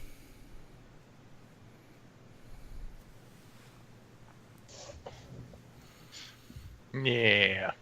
Yeah. Of course, So, I don't Steve- think. Yeah, my Echo didn't like me saying that. I just noticed. So, Steve, do you still have a CoCo 3? I do have a CoCo 3. Yes, it is in the garage. But I'm sitting here in my office. I'm looking up at 4 boxes that say things like CoCo software, source code, CoCo games, and a few others. So, yeah, I still have my stuff around, but it's kind of boxed up. Wow. And I still have the CoCo Model 1 that I developed Zaxxon on. Right. Yeah, 'cause you had some stuff in the storage unit that got stolen years back too, didn't you? Yeah, it was the stuff that was mostly for the CoCo 3 era. And a lot of the stuff was on the hard drives that were in the CoCos, and those, they're gone. The guy That's thought too it was a bad. PC he was stealing, but he was stealing a CoCo. Was it packaged up in a PC case? Is that why you got Yes, it confused? was. Yeah, it was. Just to make it more efficient as far as moving around and holding everything, because I had, hard drives in there and stuff like that. But I still have stuff on floppy. I don't know how much of the floppies work. And I do have 2 CoCo 3 systems with disk drives that work. And I know at one of the CoCo Fest there, you actually, during one of your talks, you gave some demos of some unreleased games that you had done. Is that some of the stuff that was lost, or is that some of the stuff you might still have? That's probably, some of that may be on the hard drive. I may have some floppy disks with that stuff, but the games were so incomplete, I don't think they should even be considered worked on. Only, in the 30 years plus since I worked on that stuff, I'd have to say it's about been that long. I would say that I could do a little bit better job. So the same philosophy Nick has on some of the incomplete projects from the past. Yeah. Yeah, that CoCo interview I did, where the guy said, who's your favorite programmer? And I basically told him, look, my favorite programmer is tomorrow's me. I'm always going to get better. That's the guy I'm shooting for. That's my favorite programmer. No, he shortened it to, who's your favorite programmer? Me. Never going to live that one down. Yeah, that was the Color Computer Magazine. Yeah. Oh, it was such a hatchet job. That's why I still to this day won't do an interview unless I get control over Final Copy. Mm-hmm. I think Barry's going to join us here in just a second. Oh, that's he good. has. Well, we'd love to do an extended interview with you, Steve, at some time, and you would have final say. You'd get to see what the product was, and if there's any, changes or Steve, things that you decided that you didn't want to reveal that you accidentally did, we can pull that stuff out. Well, Steve and I briefly talked about on that, but for us to sit down and do a project like that, I want to do it right, and I want to have the time to prepare for it too. So we're looking at sometime probably in November for something like that. Okay.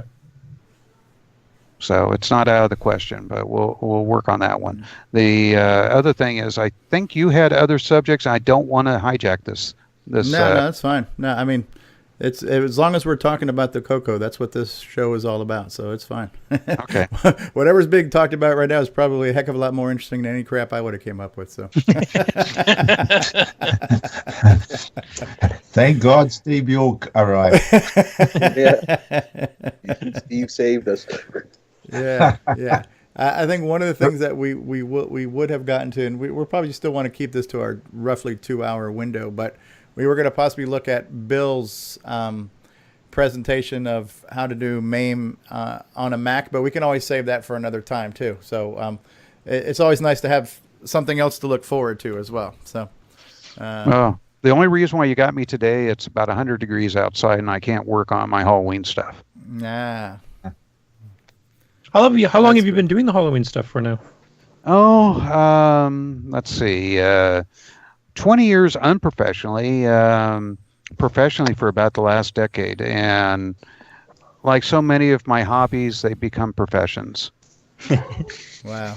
And so you've been in magazine publishing and all kinds of stuff over the years. Mm-hmm. Even appeared on stage in Nevada doing magic with a fellow magician. Wow. We'll let you know. And there's been a couple movies I've been in. Really? Which ones, if you don't mind me asking? Goonies. I was at the end. It's difficult for me to see in there. I was one of the reporters. And then there's Pee-wee Herman's Big Adventure. I was in the scene when they were at the drive-in movie. Geez, I'm going to have to go back and watch some of these. Yeah, yeah, right. I mean, they're minor scenes. See, what it is Ralph, who worked on Sands of Egypt. Ralph Burroughs? Yeah. He was a location producer for Warner Brothers. And he says, hey, I'm out. He needed time off from time to time. And I was very flexible there at Datasoft with him. And we worked around his schedule. And he says, hey, how would you like to come out on the set today? I go, okay, sure. Hey, let me put you in the car here, and you can work with this actress as part of the background. Go, fine. So I spent the afternoon with a beautiful actress, helping her with lines for her next, audition that she had. Very appreciative gal, and a lot of our scenes were making out because that's what we're supposed to be doing back there. So it was a very lovely afternoon. Even though it was evening, it was a set, soundstage, but it was a lovely afternoon. Very cool. Rick, are you there? Can you hear me? We can hear you. Oh, okay. I was trying to figure out how to mute my microphone, but I have no idea how you do that. I'm on unfamiliar equipment since I'm on vacation. All right, well, we have you. So how in the world can I mute myself so that you don't have me?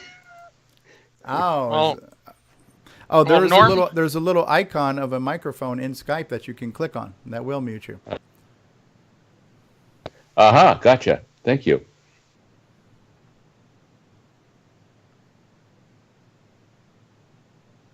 I think this is a first for us. We have two professional developers back from the Tandy days on one show. All right. Well, John Strong's still here too, right? Is John? No, he left at the moment. Okay, but was John post Tandy days? Did John stuff come out after the? Well, I meant like that published through Tandy. Well, I guess we've had Rick, actual Tandy, Rick and Dale on at the same time too. But yeah, it's pretty rare we get two professional developers from the heyday. And Steve, I wanted to ask you, I remember, I think it was at Comdex where they had the CoCo version of Zaxxon on one of the big projection screen TVs back in '83. Well, we may have had there at Comdex, but our introduction for Zaxxon was at, okay, I'm trying to remember the name. I want to say West Coast Computer Fair, which was like the big event, the West Coast Computer Fair. This is where Apple introduced the Apple II. This was like one of the big computer shows, and this is where we demonstrated Zaxxon for the first time. We didn't have it on. We didn't have the budget for a big screen. Okay, I think in Rainbow there was a picture of the CoCo version of Zaxxon running on a big screen, and I thought that was from Comdex or something. Because originally Datasoft released it on its own before Tandy got it, correct? That's correct, and we were marketing it ourselves. And then once we got the orders from Tandy, part of the agreement was we'd stop kind of marketing it ourselves because they wanted to have the whole pie since they were selling it in the stores. Yeah. Yeah, when we sold at the West Coast Computer Fair, I may be getting that name wrong. Anyways, we had, a monitor showing the color computer playing Zaxxon. And everybody was impressed that the color computer could do that. And then all of a sudden, this bunch of sheet of paper show up next to it, and it's how to break the copy protection of Zaxxon's floppy disk. Now, I hadn't got to the show yet, and I get this irate call from the owner, the boss of the company. He's reading me off the list, and he's asking me, will this break the copy protection? And of course, he's reading it one line at a time, and every time he says the line, he goes, will this break it? Will this break it? Will this break it? I go, I don't know. You haven't told me the whole thing. Well, the next thing I know, I'm on an airplane up there, and to find out what's going on, and there's this guy by the name of Marty Goodman who walked up to the booth and stuck the stack of papers right next to the machine displaying it. Now, most of you know this is not something you're supposed to do. Most people wouldn't do this. But Marty, who at the time was a card-carrying communist, felt that people had the right to back up their software. And he wanted to make sure that everybody that saw the game knew that they could back up their software. Well, I wasn't happy. My boss wasn't happy. I wasn't really that. At first, I wasn't that unhappy until I realized how unhappy my boss was. Question if I was going to be able to keep a job or not. And there's a local computer club up there, and I started asking about this Marty Goodman guy. Do you guys know? Oh, yeah, we know him. He's a doctor. He's an anesthesiologist. He seems to self-prescribe occasionally. Anyways, he spent most of the show avoiding me because he realized that what he had done, people weren't happy about. Everybody at the computer club was basically saying to him, why in the hell did you do that? Now, when I finally met Marty a few weeks later at that club, I decided to fly back up to that club, give him, a talk and everything. Marty happened to be there. And I told him jokingly, well, I was so mad that I was going to send Luigi and his boys up there to have a serious conversation with you. And you may need a wheelchair after that. He took it literally. But I got him calmed down, and he apologized for doing it. He didn't think it was that bad what he'd done, but he realizes that was probably not the best venue to distribute how to break the copy protection on the game. But Marty and I became friends after that. But him breaking the copy protection cost me $250,000. Ouch. Wow. Tandy was also going to buy the disc rights to the game, and they canceled it. My royalties on that were that amount. Wow. Actually, I was about to ask that because I know the original Datasoft release was on disc and cassette, and then, of course, Radio Shack's was only cassette, and I was wondering what the story was behind that. That's exactly it. It was because of Marty's leak out there. Now, we immediately put out version 1.1, which had much greater copy protection. Now, back in the day, I have to admit, we had a copy protect. I didn't want people to get stuck with the game. That's why all my games have a demo mode in them. I want people to see what they're getting. And also, demo modes help sell the games at the store. So if your cartridge has a demo mode in it, and they're going to put it in the front window, whose game are they going to put in? The ones that have demos, so I always made sure my game had a demo. But it was also, I didn't want people to get stuck with the game. Personally, if somebody bought a floppy disk version, they didn't like it, I'd love to give their money back to them. The copy protection wasn't so I could keep your money. It was so I could get money. And over the years through piracy, I have lost millions of dollars. Wow. It's staggering. Yeah. It's interesting on the talking about the demo mode too, because I know like Rick and his games that he sold through Tandy as well. He had demo modes like in Temple of Rom and stuff too. And you're right. If you had a game that just did a splash screen and basically sat there waiting for you to hit one or two players or something like that, they weren't demoed that often because you'd have to have somebody interacting with it to show anything. Mm-hmm. I mean, I love programming. I love writing games and stuff like that. But this is how I made a living. And it would hurt me when I'd go to a computer club meeting and I'd tell guys, okay, there is an issue about it was Sands of Egypt working on a CoCo 3 or whatever the situation was. And I have a patch and I'll patch your copy. And first people up there, they had a legitimate copy and I'm patching them. And all of a sudden there's a line of that's twice as long of guys that got a blank, no label disc. They say, will you patch mine too? I'm going, did you buy the game? And they go, no. Then why do you think I should patch it? You're not helping me put food on the table. And I understand sometimes people can't afford stuff. Well, if you can't afford it, go without. But our society doesn't believe in that anymore. That's why our credit card debt's so bad. Yeah. I have a question just kind of segueing from that. What's your opinion on orphanware? Basically where the company has gone under or the programmer's gone on to other things and doesn't care. Like I know you keep your stuff, but in general, if the author isn't around or isn't, actively trying to do anything with it, what's your opinion on orphan? Like, should the copyright laws change because we have such a long copyright, especially on computer software, which is like a blip in the wind type thing compared to say a book? Well, just remember, copyright is based on Disney law or Mickey Mouse law, which keeps getting extended, and probably will.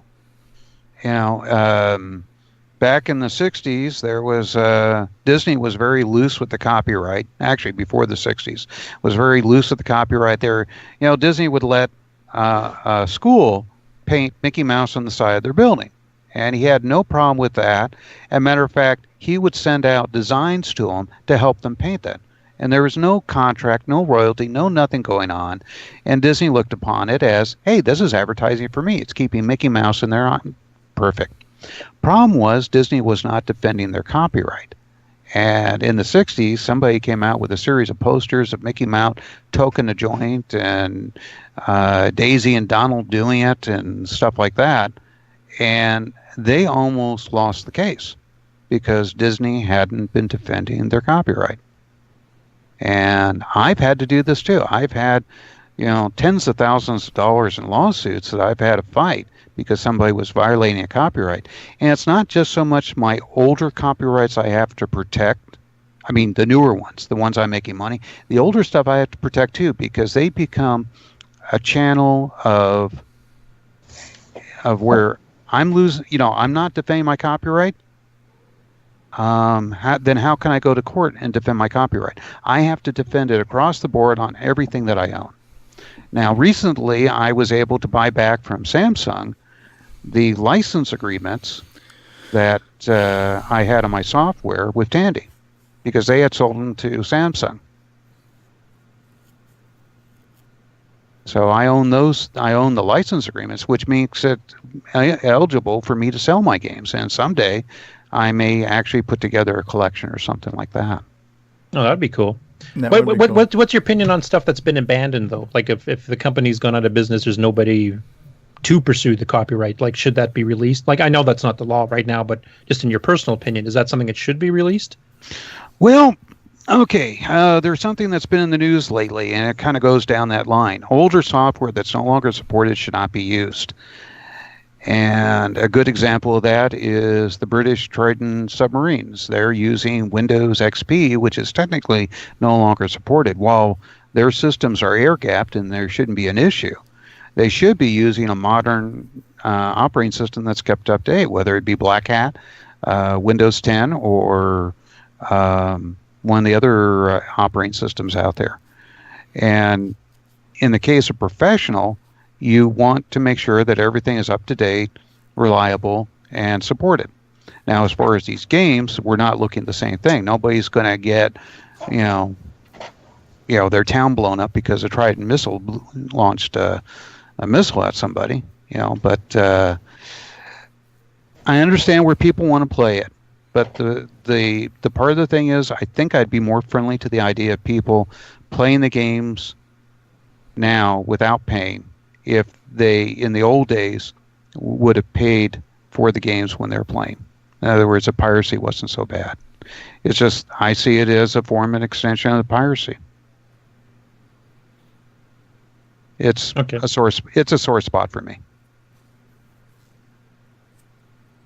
Okay. No, I just wondered what your opinion was, because I mean, there's as many opinions as there are people on it, and some people, if an old 8-bit system is no longer manufactured, the company doesn't exist anymore, the principals have passed away.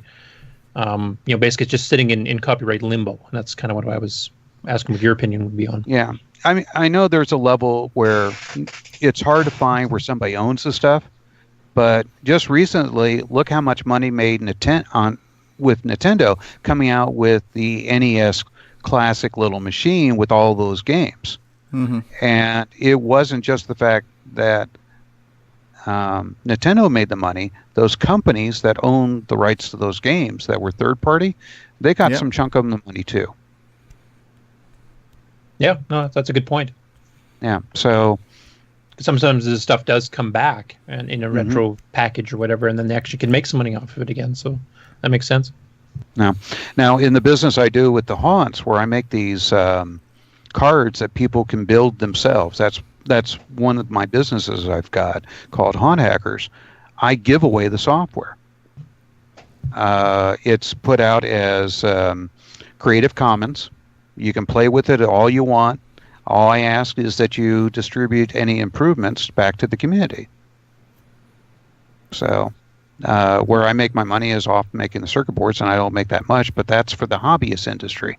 That's just me supporting the folks that are doing Halloween. Now, I've got professional cards that the software is fully copyrighted. It is licensed to the people. It is developed for these professional organizations, but they need something that's reliable, that works well, that's fully supported.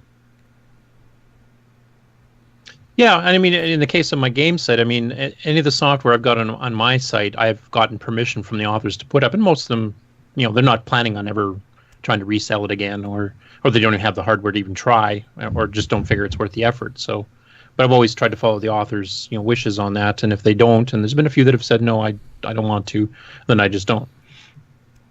And a lot of people out there, they have the opinion it's better to ask forgiveness than ask permission. And it's amazing how many people don't. I owned at one time the trademark to Spaceballs. Now, who do you think would have a problem because somebody owns the trademark to Spaceballs? Mel Brooks. You got it.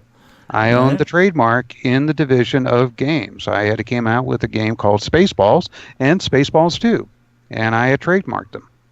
And in their legal, making sure everything is copacetic like that, they came to me and I said, okay, well, let's come up with a license deal.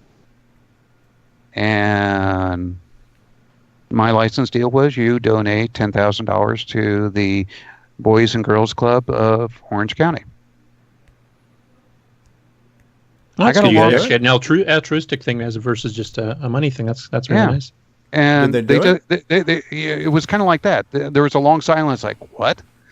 And I got a very nice note. It's somewhere in my files from Mel Brooks. After everything's done, he goes, in producing this film, I wish all my endeavors were as easy as with you and cared so much for society as what you did.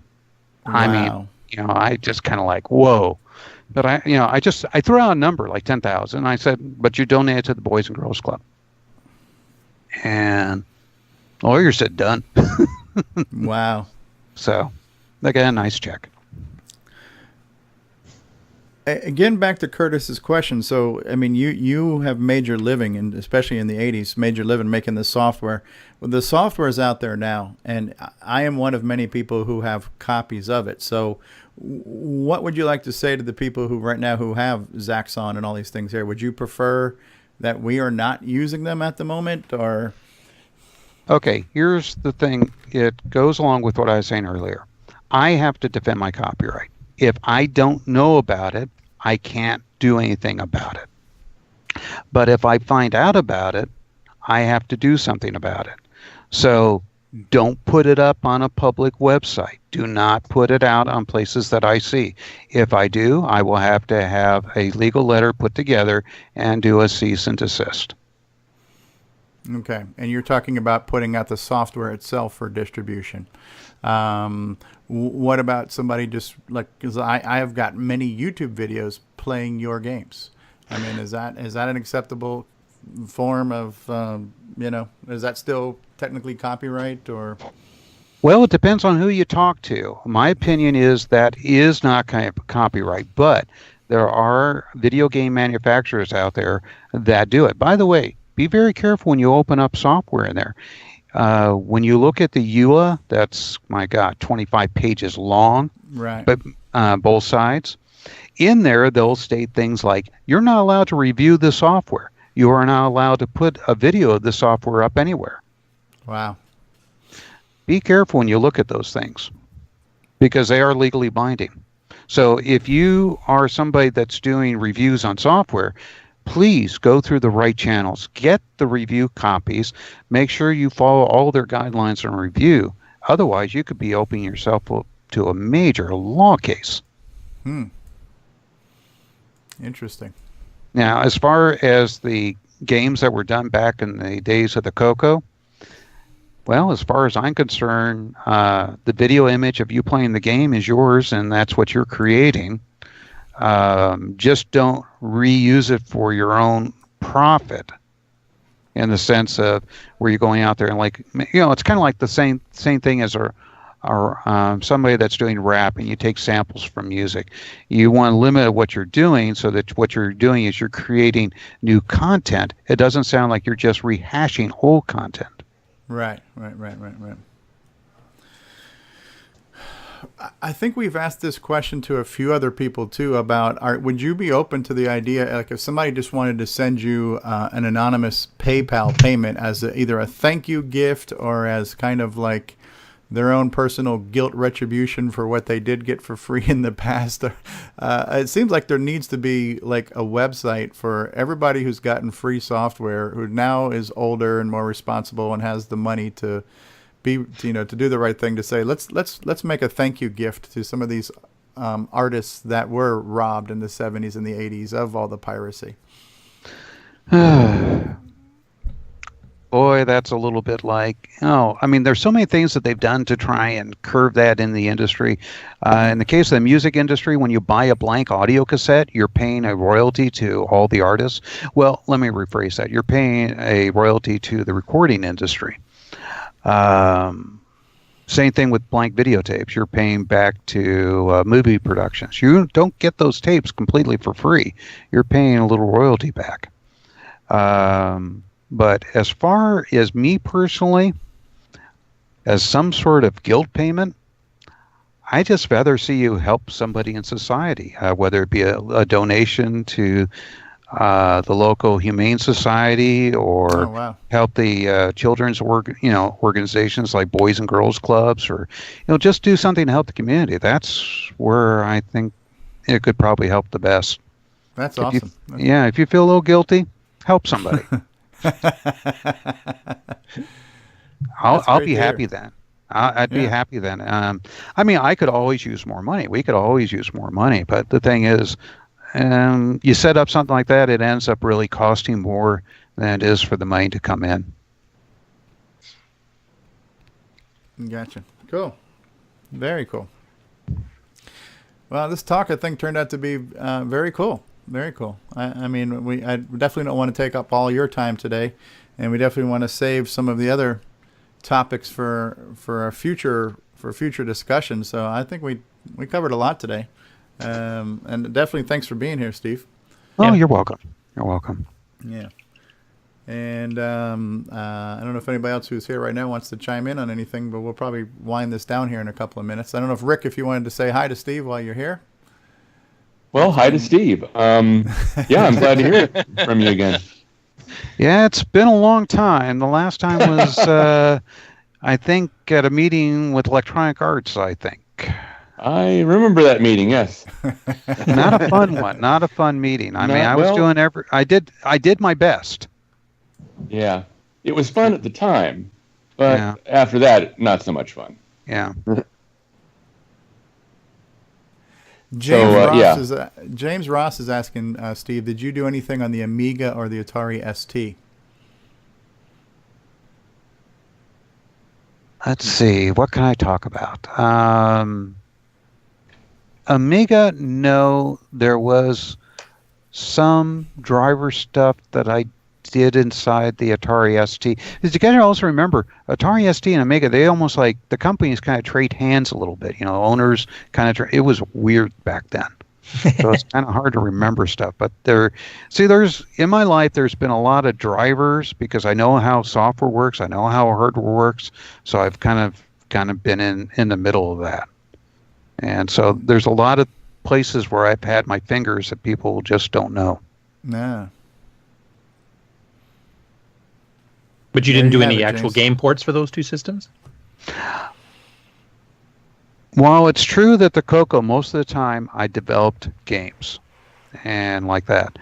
A lot. And then also in past life, too, you know, for different game consoles and stuff like that. I've done video games and like that. But as far as a lot of the stuff I've done has been non-game. It has been more system level or driver level or operating system level type of stuff and like that. Actually, the last. And I'm trying to think. The last time I wrote a game was back in the 90s. Wow. Impressive. And Nick was asking if you did any OS 9 stuff, and I think you did. You helped with the high-res joystick interface driver, I believe. Yeah, and I also wrote a bouncing ball in OS 9. And you did Color Computer Artist or something like that? Wasn't that OS 9? Yep. Color Computer Artist was the thing. Color Computer Artist was a funny project. It did not come out the way I wanted. I wanted to come up and do a much more advanced version of the Micropainter. Yeah, Micropainter. I want to do a much more advanced, basically starting and getting the direction of what Photoshop was. I wanted to do layers and a few other things like that. But no, they decided at Tandy they wanted a vector-based drawing program. And I hated doing the project. I have to admit to this day that's the one program, once I got it done, I never booted it up ever again. Wow. One project. It's just, I got it done to the specs. I never promoted it. I don't think I even put it on resumes. It was just like wrong project. So that's one where you didn't have much creative input. It was basically, here's something we want you to do. Here's the contract. Go do it. Well, actually, the contract was for something that was like basically a very advanced micropainter. But in the middle of it, Mark Siegel decided, no, I want a illustrator. Okay. I could have fought him on it. But it would have been a lot of work to fight him on the thing, so I didn't. So, and of course, the project never sold. I got dismal royalties on it because it just didn't sell. That's one project I should have done for cash up front.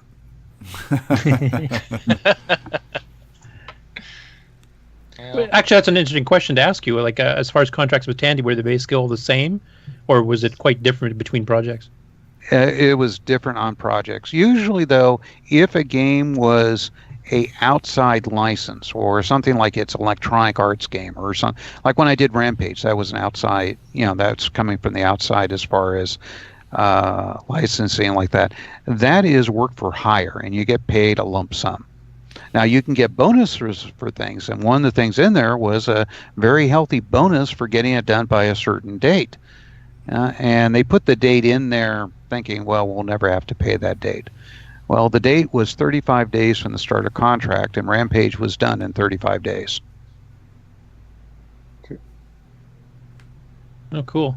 So they had incentives for doing things fast, obviously. Did they also have incentives like if you hit certain sales figures through Radio Shack that you got another bonus, or how did that work? If you're doing a project work for hire like Rampage, no. Because what was going on is Electronic Arts was going to take the royalties. But Electronic Arts essentially was paying for the development of the project. Just Tandy had the developers. Now, in the case of something that I more or less created, like Ganabuana or Stellar Lifeline, those were royalty-based. And Megabug was also royalty-based because that was coming from inside Datasoft. And those created a tremendous amount of money. Okay, so was that your preferred contract if you had the option? Oh, yes. Oh, definitely. oh, yeah. I mean, it was not unusual for me to get a post-Christmas check of anywhere from, well, let's put it this way, definitely in the six figures and going up. Oh, wow. Actually, that brings me to another question, because we've always been trying to figure out, like how many CoCos were sold, and there's no way to seem to be able to get that. But in your case, what was your best-selling game, and how many copies was that, if you know? I can't really remember. It was Zaxxon, obviously. Well, Zaxxon did very well, and I don't have those direct figures on that. But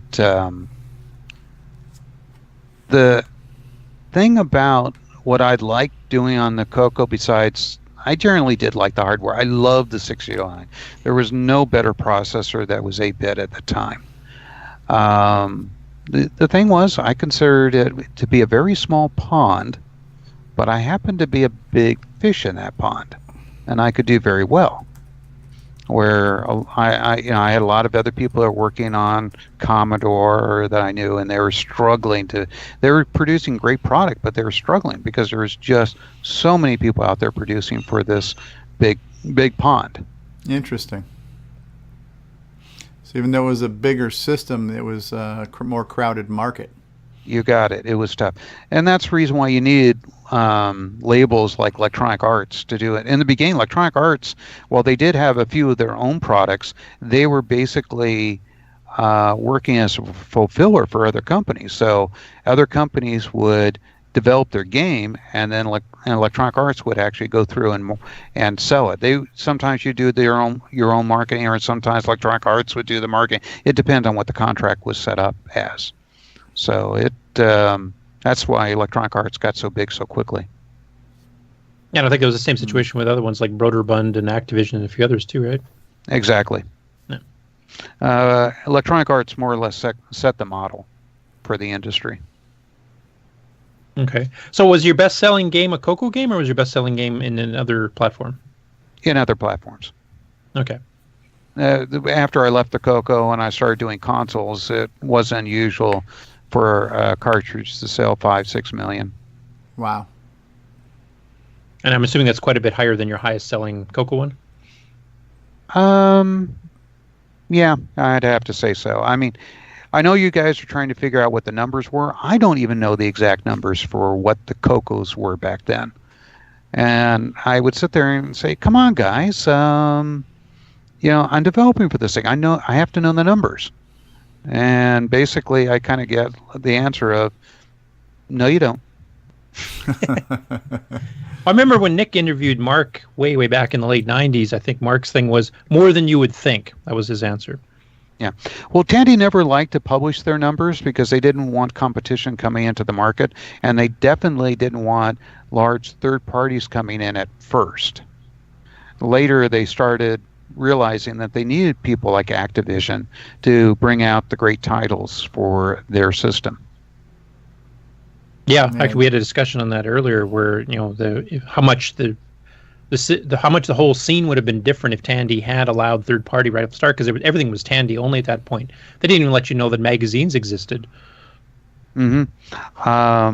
Actually, I'm remembering something that you guys were asking about before was Axon, and I think it was at Comdex where we did have the display. Now, I hadn't been at that particular Comdex show, but it was shortly after that I heard from, I'm going to say a name, I'm not sure if the name's correct, Barry Thompson?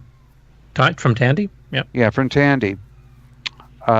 His bosses were wandering the show, and they found Zaxxon playing there, and basically he got raked over the coals why Tandy didn't have that game in their stores. And it was basically Datasoft, since we were having to pay such a high royalty to Sega,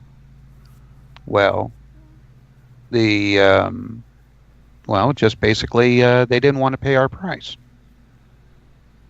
They're used to getting the price so much cheaper. So eventually Datasoft and Tandy were able to work out a deal. Yeah, and then they brought some other ones in, like Puyan, and was your Moon Shuttle, was that sold through Tandy, or was that just through Datasoft? I can't remember because it was after I left Datasoft. Okay. The Puyan was being worked on while I was there, and Moon Shuttle was started about the time I left and completed after I was gone. Now, as you know, James Guerin, he got his name listed on some of the games and like that, but it was always James Guerin and I in the beginning that were working on the games. I was the lead developer on the game, writing most of the code, and James would write a little bit of his sound routine here or a little funny graphic routine there, and he would also help with drawing the graphics. Well, Datasoft at the time had a policy only one person's name could go on the game. So some of the games that I actually developed, his name went on. So, like, for example, Shooting Gallery has his name. But it was actually more my development than his, but I gave him I wanted him to have his name on some of the games. So that was the only way to do it. I wonder whether they had that policy of only one. I mean, I remember the big stink between Atari and the reason Activision was ex-Atari programmers split off is because they weren't allowed to have any credit at all on games. Inside there, I knew people that worked at Atari. The common statement is, you are no more important to this game than the guy that's putting it in the package on the assembly line. Wow. Wow. That was their attitude. And this was after Bushnell had left, and it was basically Warner Brothers running the deal. So they didn't have a full appreciation of what the most difficult part of the development process is. Well, you got to remember, Warner Brothers, they deal with recording artists and actors and like that, and they're not going to have those creative people telling them, what's important or what's going on. So they're going to immediately shut that down. They don't want the programmers to become artists. And actually, programming is an art. I mean, everybody can do the same thing, but they do it totally differently because it's almost free form. Right. So much flawed thinking during that time. Yeah. Yeah, they're different companies are responsible for so many things in this industry, and it would be interesting for somebody to actually write a book that's almost in chronological order about who did what when. Starting with, I think the cornerstone of all this has to be the Homebrew Computer Society that met in the mid-'70s, because in the meetings that I went to, there was a guy that would sit in the back of the room near the electrical outlet, and he'd always have something new that he brought in. And I still remember when Steve brought in this little machine he was working on based on this little 6502 he was given to at the local computer show. And it was an Apple I. Yeah, that was Woz? That was Woz. And Steve Jobs was walking around listening to people. He wasn't much talking, but he was there listening to people. But you had people that created the Ethernet there, people that started Adobe. Cornerstone of all of our technology in the computer industry started at the Homebrew Computer Society. And at the time, I was still in high school, and my parents didn't know it. I'd be driving up from Los Angeles to Silicon Valley to go to those meetings. I'd skip out of school early, get there just in time as the meeting started, and I'd drive back all night. That would have been a hell of an education. Yeah, it was. It was interesting to watch the different things go on. But everything, most of the stuff was based around the 8080 and the Altar 8800 systems. But then you started having the 6800 systems come out, and it was interesting to watch it all grow. That would be a good book in and of itself, just to go through the meetings and what progressed and what became real products, or what inspired real projects. And I don't know if that much actually got at the meetings, but one thing I will say is it was definitely a free flowing of ideas. Everybody wanted to help everybody. It was a free exchange of information, even though most of these people during their day job, they're working on these big mainframes and they sign, contracts that they can't say anything to anybody. But here they were in an environment where everybody could talk about it and they could share stuff, and it was unlike work. It was a true hobby. And it really, that's what I think, that thought alone and how everybody was is really what started the microcomputer industry, is because everybody was willing to share. Of course, once the big companies start getting involved, and of course then IBM made the PC, well, that kind of changed. Yeah.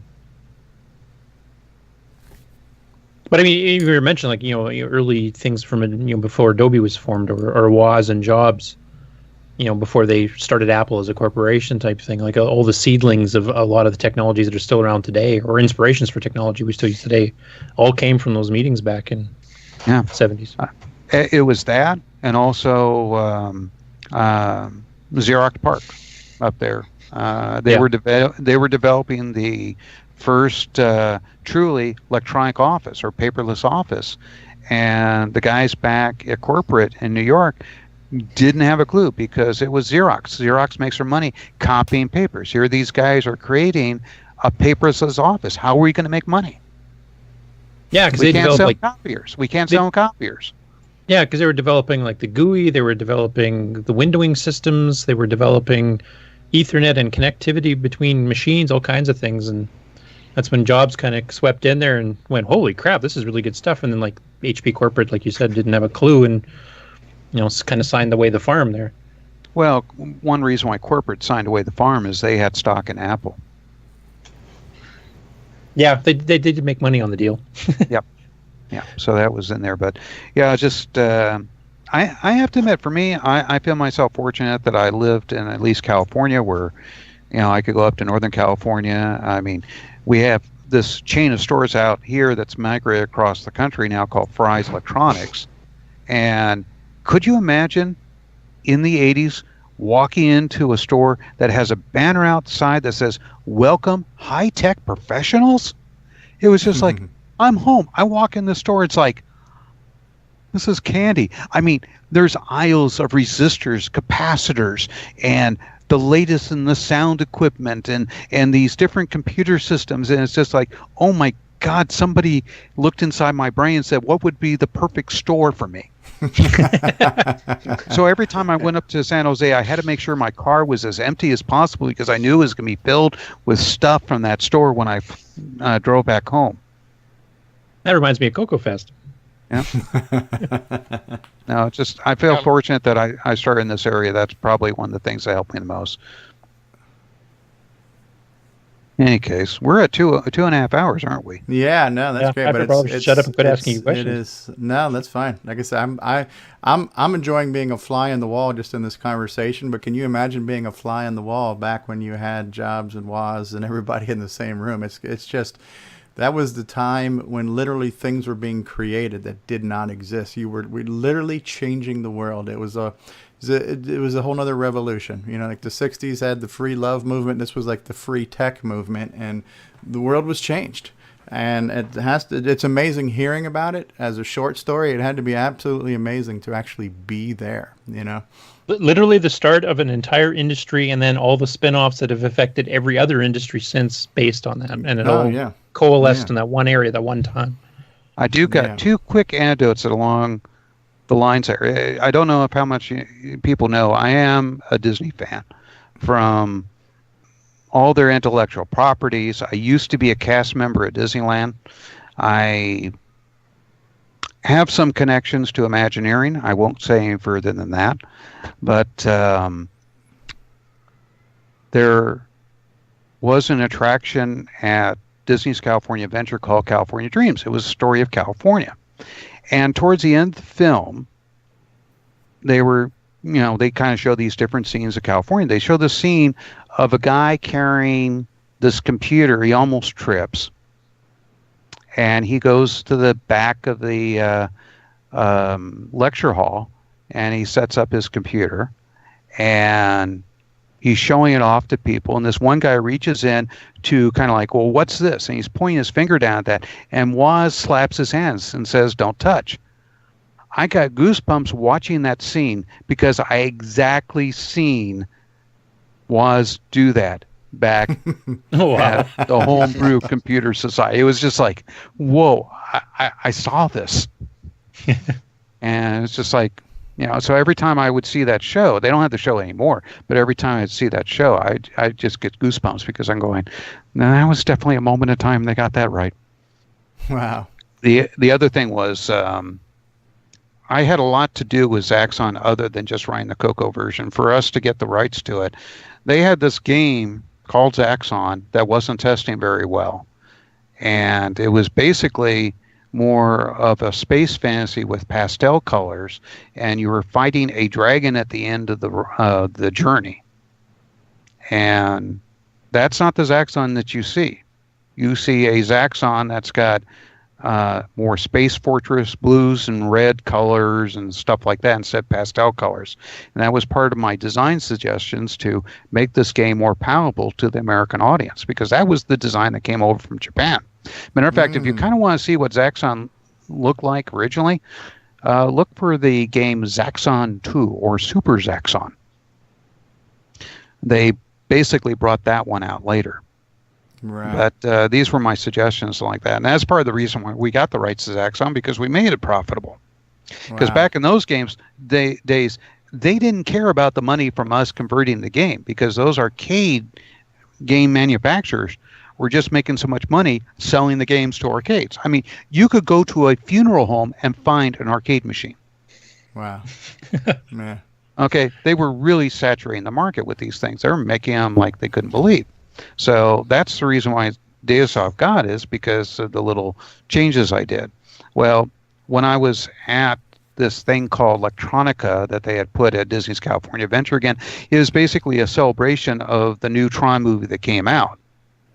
And they had Flynn's Arcade, and in there they had a Zaxxon machine. So I walk up to the machine, I start playing the game, and of course, I kind of know how the game works, and I'm playing it, and I'm getting a crowd around me because all these people are going, how is this person able to do this? And I even noticed there was a couple of supervisors wondering if I was cheating or something. And when I finally finished the game, I turned around and I did a little bit of Flynn from Tron, and I said, I wrote the program.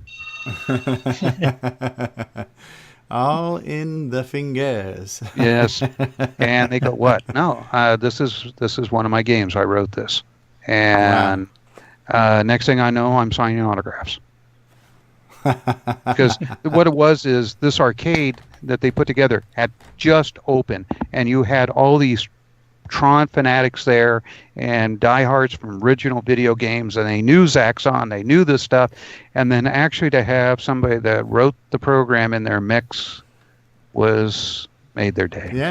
Yeah, that is cool. The Zaxxon controller, that kind of trigger thing, is the same one that the Tron game had too. Or similar. The Tron game had something like a trigger, like it did have that, but they were a little bit different designs. The one that Bally ended up putting on the machine, which was based on the one from the movie, was a lot of plastic. It glowed, where the one that Zaxxon had was an all metal trigger, so it would stand up to the rigors of the American arcade. The one that they had. The one that they had from Japan wouldn't last. They had already changed that. When you were first describing Zaxxon, it actually almost sounded like Space Harrier, which is another Sega game that is dealing with a lot of pastel colors and dragons and stuff like that too. So definitely certain cultural differences that would influence some of the games. Oh, definitely. Yeah. That's very cool. Well, yeah, we definitely, I can't wait for November or December or whenever it is when we get the full official interview with you. But yeah, this is great. This has been a great talk. Yeah. So, we probably should start to wind down. So we'll give everybody again a chance. Anybody wants to wrap things up or anything you guys want to close or talk about or plant a seed for next week. Well,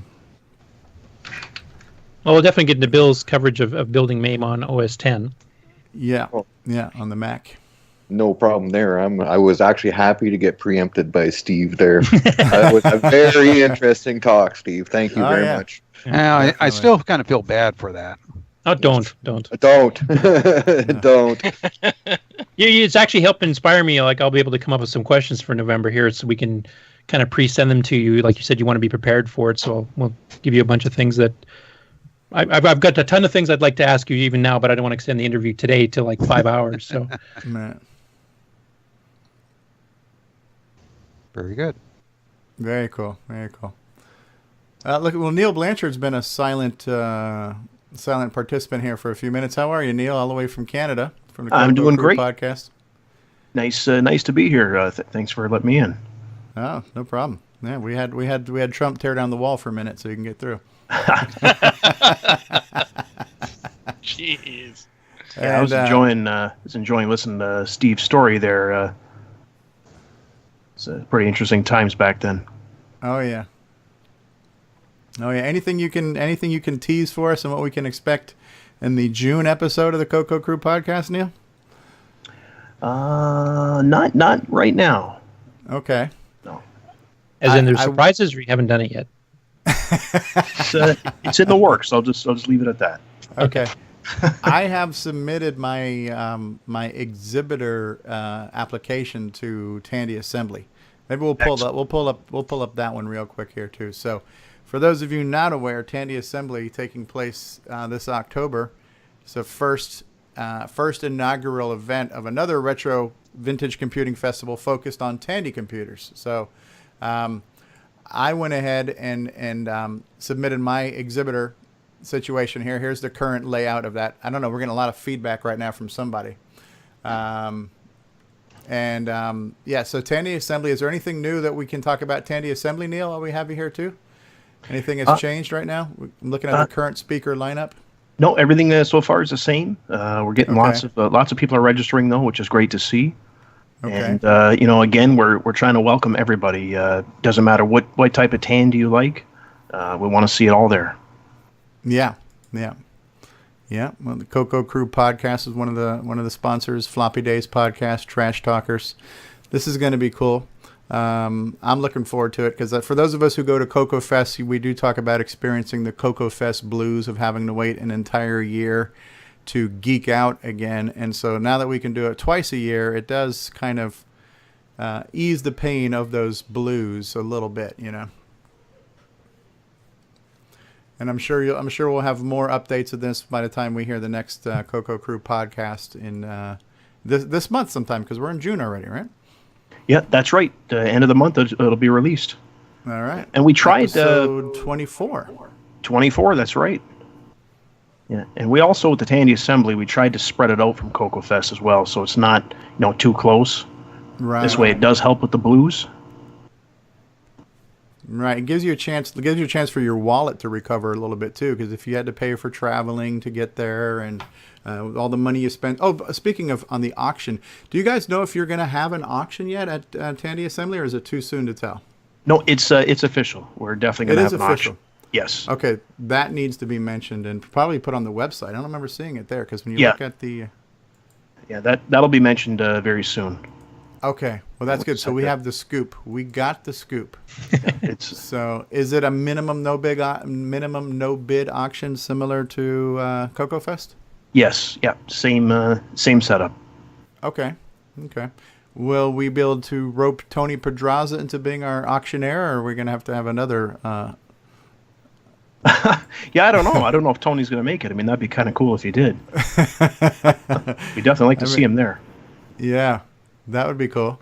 Well, that's good to know. So because that is one of the fringe benefits, besides the camaraderie and seeing the projects and seeing the technology and hearing all the discussions.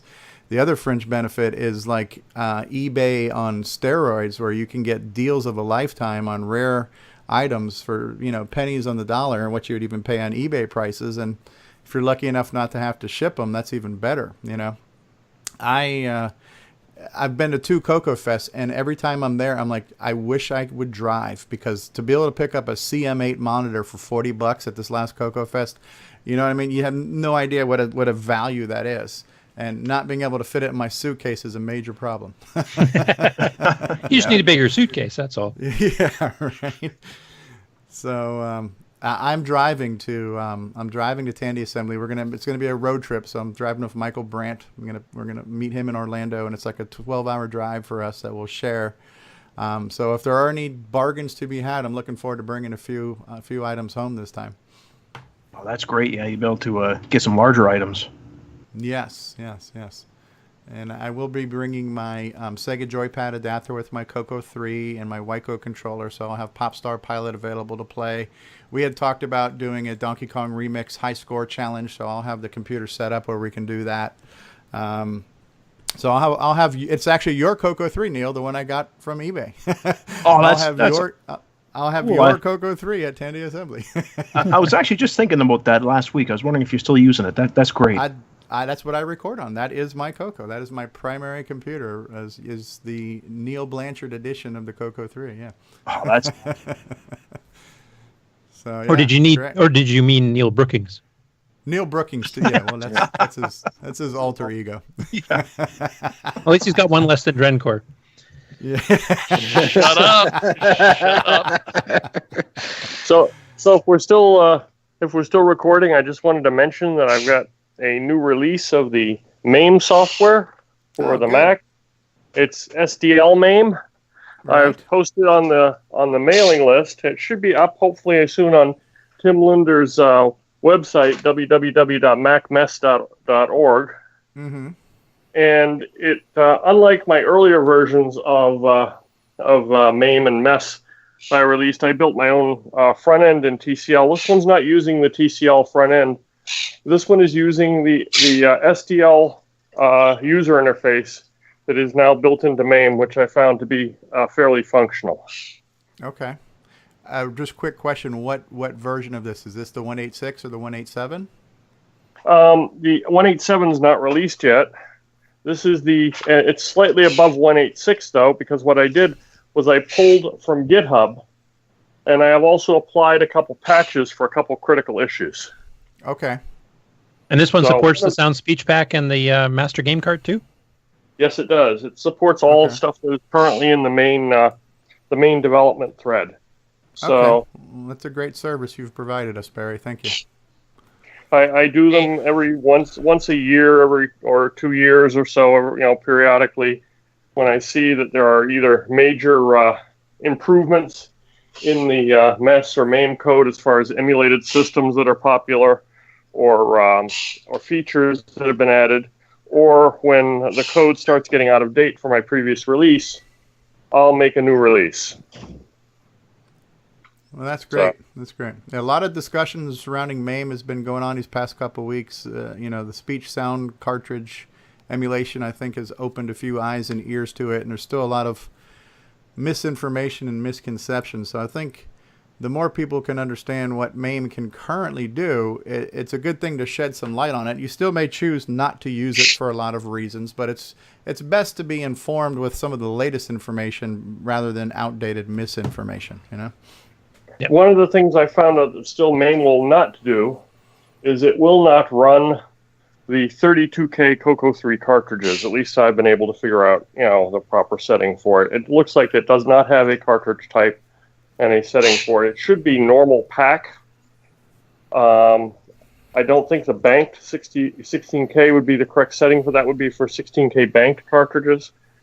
So I don't think, but in any case, when I've tried to mount the 32K cartridges for the CoCo 3, they do not work on MAME, but they do work on VCC. Okay, that's interesting. And so you're talking about those are CoCo 3 specific things that use the 32K cartridge, right?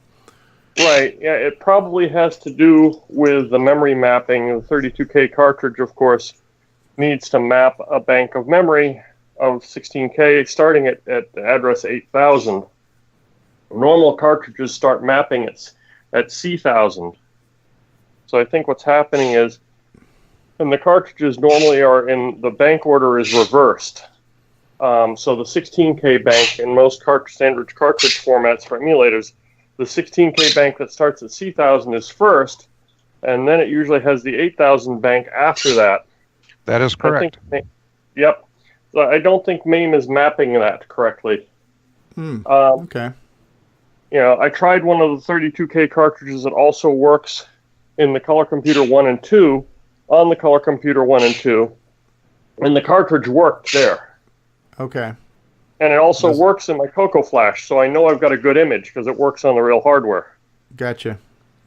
Well, that's interesting. That it's like the things that we're finding now that we're quote unquote either breaking it with, or the bugs that we're finding are some kind of unique situations. But as they're being discovered, at least this is something that can be worked on. I hear David Ladd laughing in the background. Do we know why Temple of Rom doesn't work with MAME? Temple of Rom doesn't work with MAME? Interesting. Yeah, that's that's a smaller than 16K cartridge. It's 16K or less. Right. It should work. Does that have anything to do with the bad way it was coded? Be nice, guys. Yeah, I don't know why. That is interesting. It was I couldn't get it to work, and I had to report from somebody else, enjoy too. playing that on the real hardware, so thank you. Okay. Well, you're welcome. Somebody might look into that. I'm kind of salty about that. It's kind of personal for me. Yeah, right. I understand.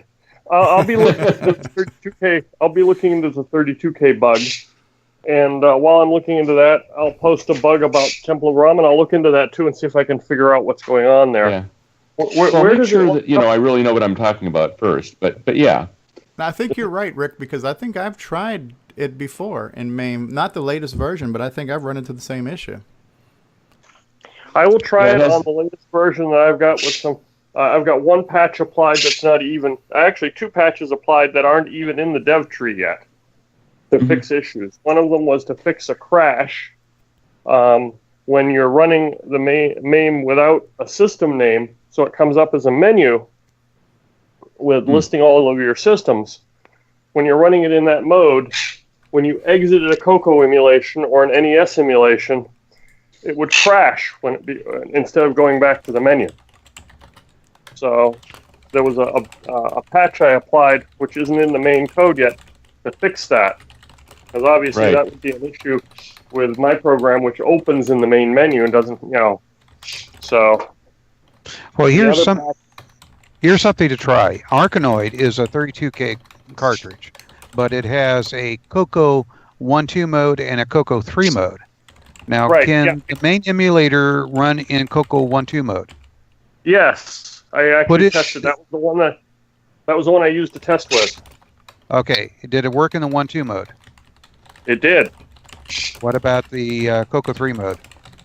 No. Okay. I think you're probably on the right route with the fact of how they get laid out when they're in 32-bit mode or 32K mode. Yeah, I don't think it's mapping it correctly. So it's either mapping the it's either not mapping that upper bank, which should go really it's the lower bank at all, or it's mapping it improperly. Yeah, that developing 32K cartridges were tough in the beginning, especially where the fact that I used all the 128 memory on, let's say, Super Pitfall. All that memory got used, and I actually had to emulate it on a 512 when I was developing. But the issue got into rearranging that stuff. So I had a little problem trying to get Super Pitfall working the first time on a ROM. We took several attempts at it, and then eventually we got it working. So I think it has to do with what you're saying with the MAME emulator and how it swaps the 216K banks with the 32K. I'm almost certain that it has something to do with that, or either that or it has to do with a bit that you flip on to enable the 32K mode maybe is not emulated on the Gimme, on the MAME emulator. Yeah. Because there are very few things that use that other than the 32K cartridges. Right. So, it's related to that. So, anyway, I've got Steve, can I ask you a question? You mentioned that you were going to acquire the rights from Samsung for your cartridges and stuff in your software. No, the thing is, I did acquire the rights. So when I informed Samsung that they would be responsible for tracking down piracy on these rights that they had licensed, they were more than happy to send the rights back to me. So are you gonna put up something that's gonna have hopefully a not too expensive way of having a collection or individual games or stuff where we can send you PayPal payments for that, or are you gonna make some of them available like some other people have for the community, where you hold it under license, but the license is for user to use it. I'll be thinking about in the next few months while I'm busy. My work is seasonal, and starting in November, what I'm working on now basically ends the season, though I do have some holdovers for Christmas that buy my stuff. But about November, things lighten up, and then I can start thinking about things more seriously, and we'll see. I mean, there's no way, even if I charge for it, I'm going to make money on this. So I hear you. Yeah. It's just the amount of time that might get involved in what I have in the way of source code that's still on floppy that works. Right. Well, you don't necessarily, one of the options that some people have done, you don't necessarily have to support it. You could post it with a license and have somebody host it on a website and say, look, I can't support this. It's still under copyright to me, but you can download it for your personal use. Well, see, then I've got to put it in public domain and where the software was originally copied. And it's my lawyers say otherwise. Really? Because Westwood did Command and Conquer without placing it in public domain. They still hold the copyright on it. But when you download it, it gives you a disclaimer saying you're licensed to use this, blah, blah, blah. Yeah.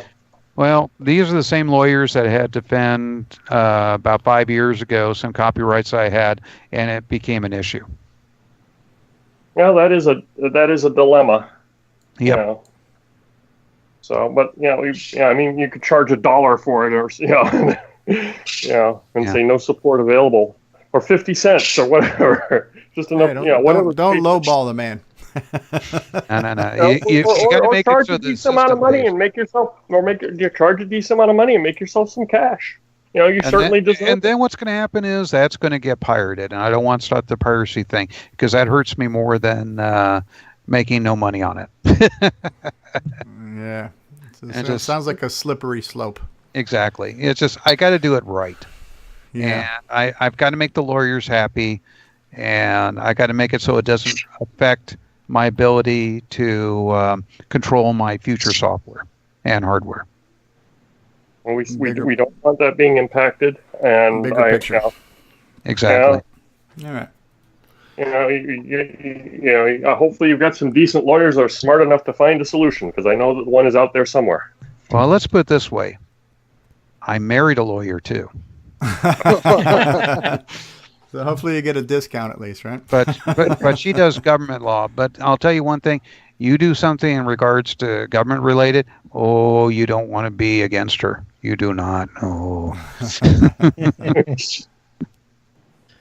All right. Well, we hope that maybe we'll hear something about this in the next few months or so. I mean, it's been this long that the rights have been out there in limbo, and I mean, if it takes 6 months or a year, it'd still be a great announcement when it comes. So, roger that. All right. Well, how about we wrap up the talk, and we'll save some for next week. We'll put a pin in this. And we'll save it for next week because we might run out of things to talk about between now and then. Not likely, right? So, not likely. Barry, thank you for joining us, and thanks for that update on MAME for the Mac OS. Mark, thanks for being here. David Ladd, Curtis Boyle, Neil Blanchard, thanks for stopping by. Rick Adams, always a pleasure. Rick, you want to give us any? I know you've updated us briefly, but anything else you'd like to throw in about bomb threat before we go? Oh, nothing really. I'm pretty close to done. Of course, with every software project, there has to be a point where you shoot the developers and ship the product. So it may never come out. The NSA is now making a backup copy of this broadcast. Yeah. Note to self, do not lose floppy in basement. Yeah, that'd be good. Yeah, I have lots of backups now. That's good. That's good. So we're pretty close to done.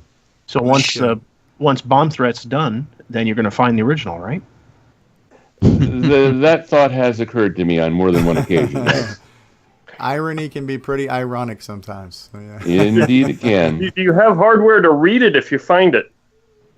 No, I don't. But, I'll just have to go to the next, CoCo Fest, and it'll be there. Exactly. I did it. I did, amongst other things I've done data recovery. And I was able to read the ADOS-1 for Art Fletcher, who was the author of that particular wonderful piece of software. He sent me he mailed me the floppy, which he wanted his original floppy back, so I mailed it back to him when I was done. Mm-hmm. And I was able to put that in my drive, and after several rigorous attempts, I was able to read it. Mm-hmm. So, well, the Shanghai discs that I found, I could read them no problem. So I probably won't have any trouble with that either, if I, assuming I find it, which is not a sure thing. Right.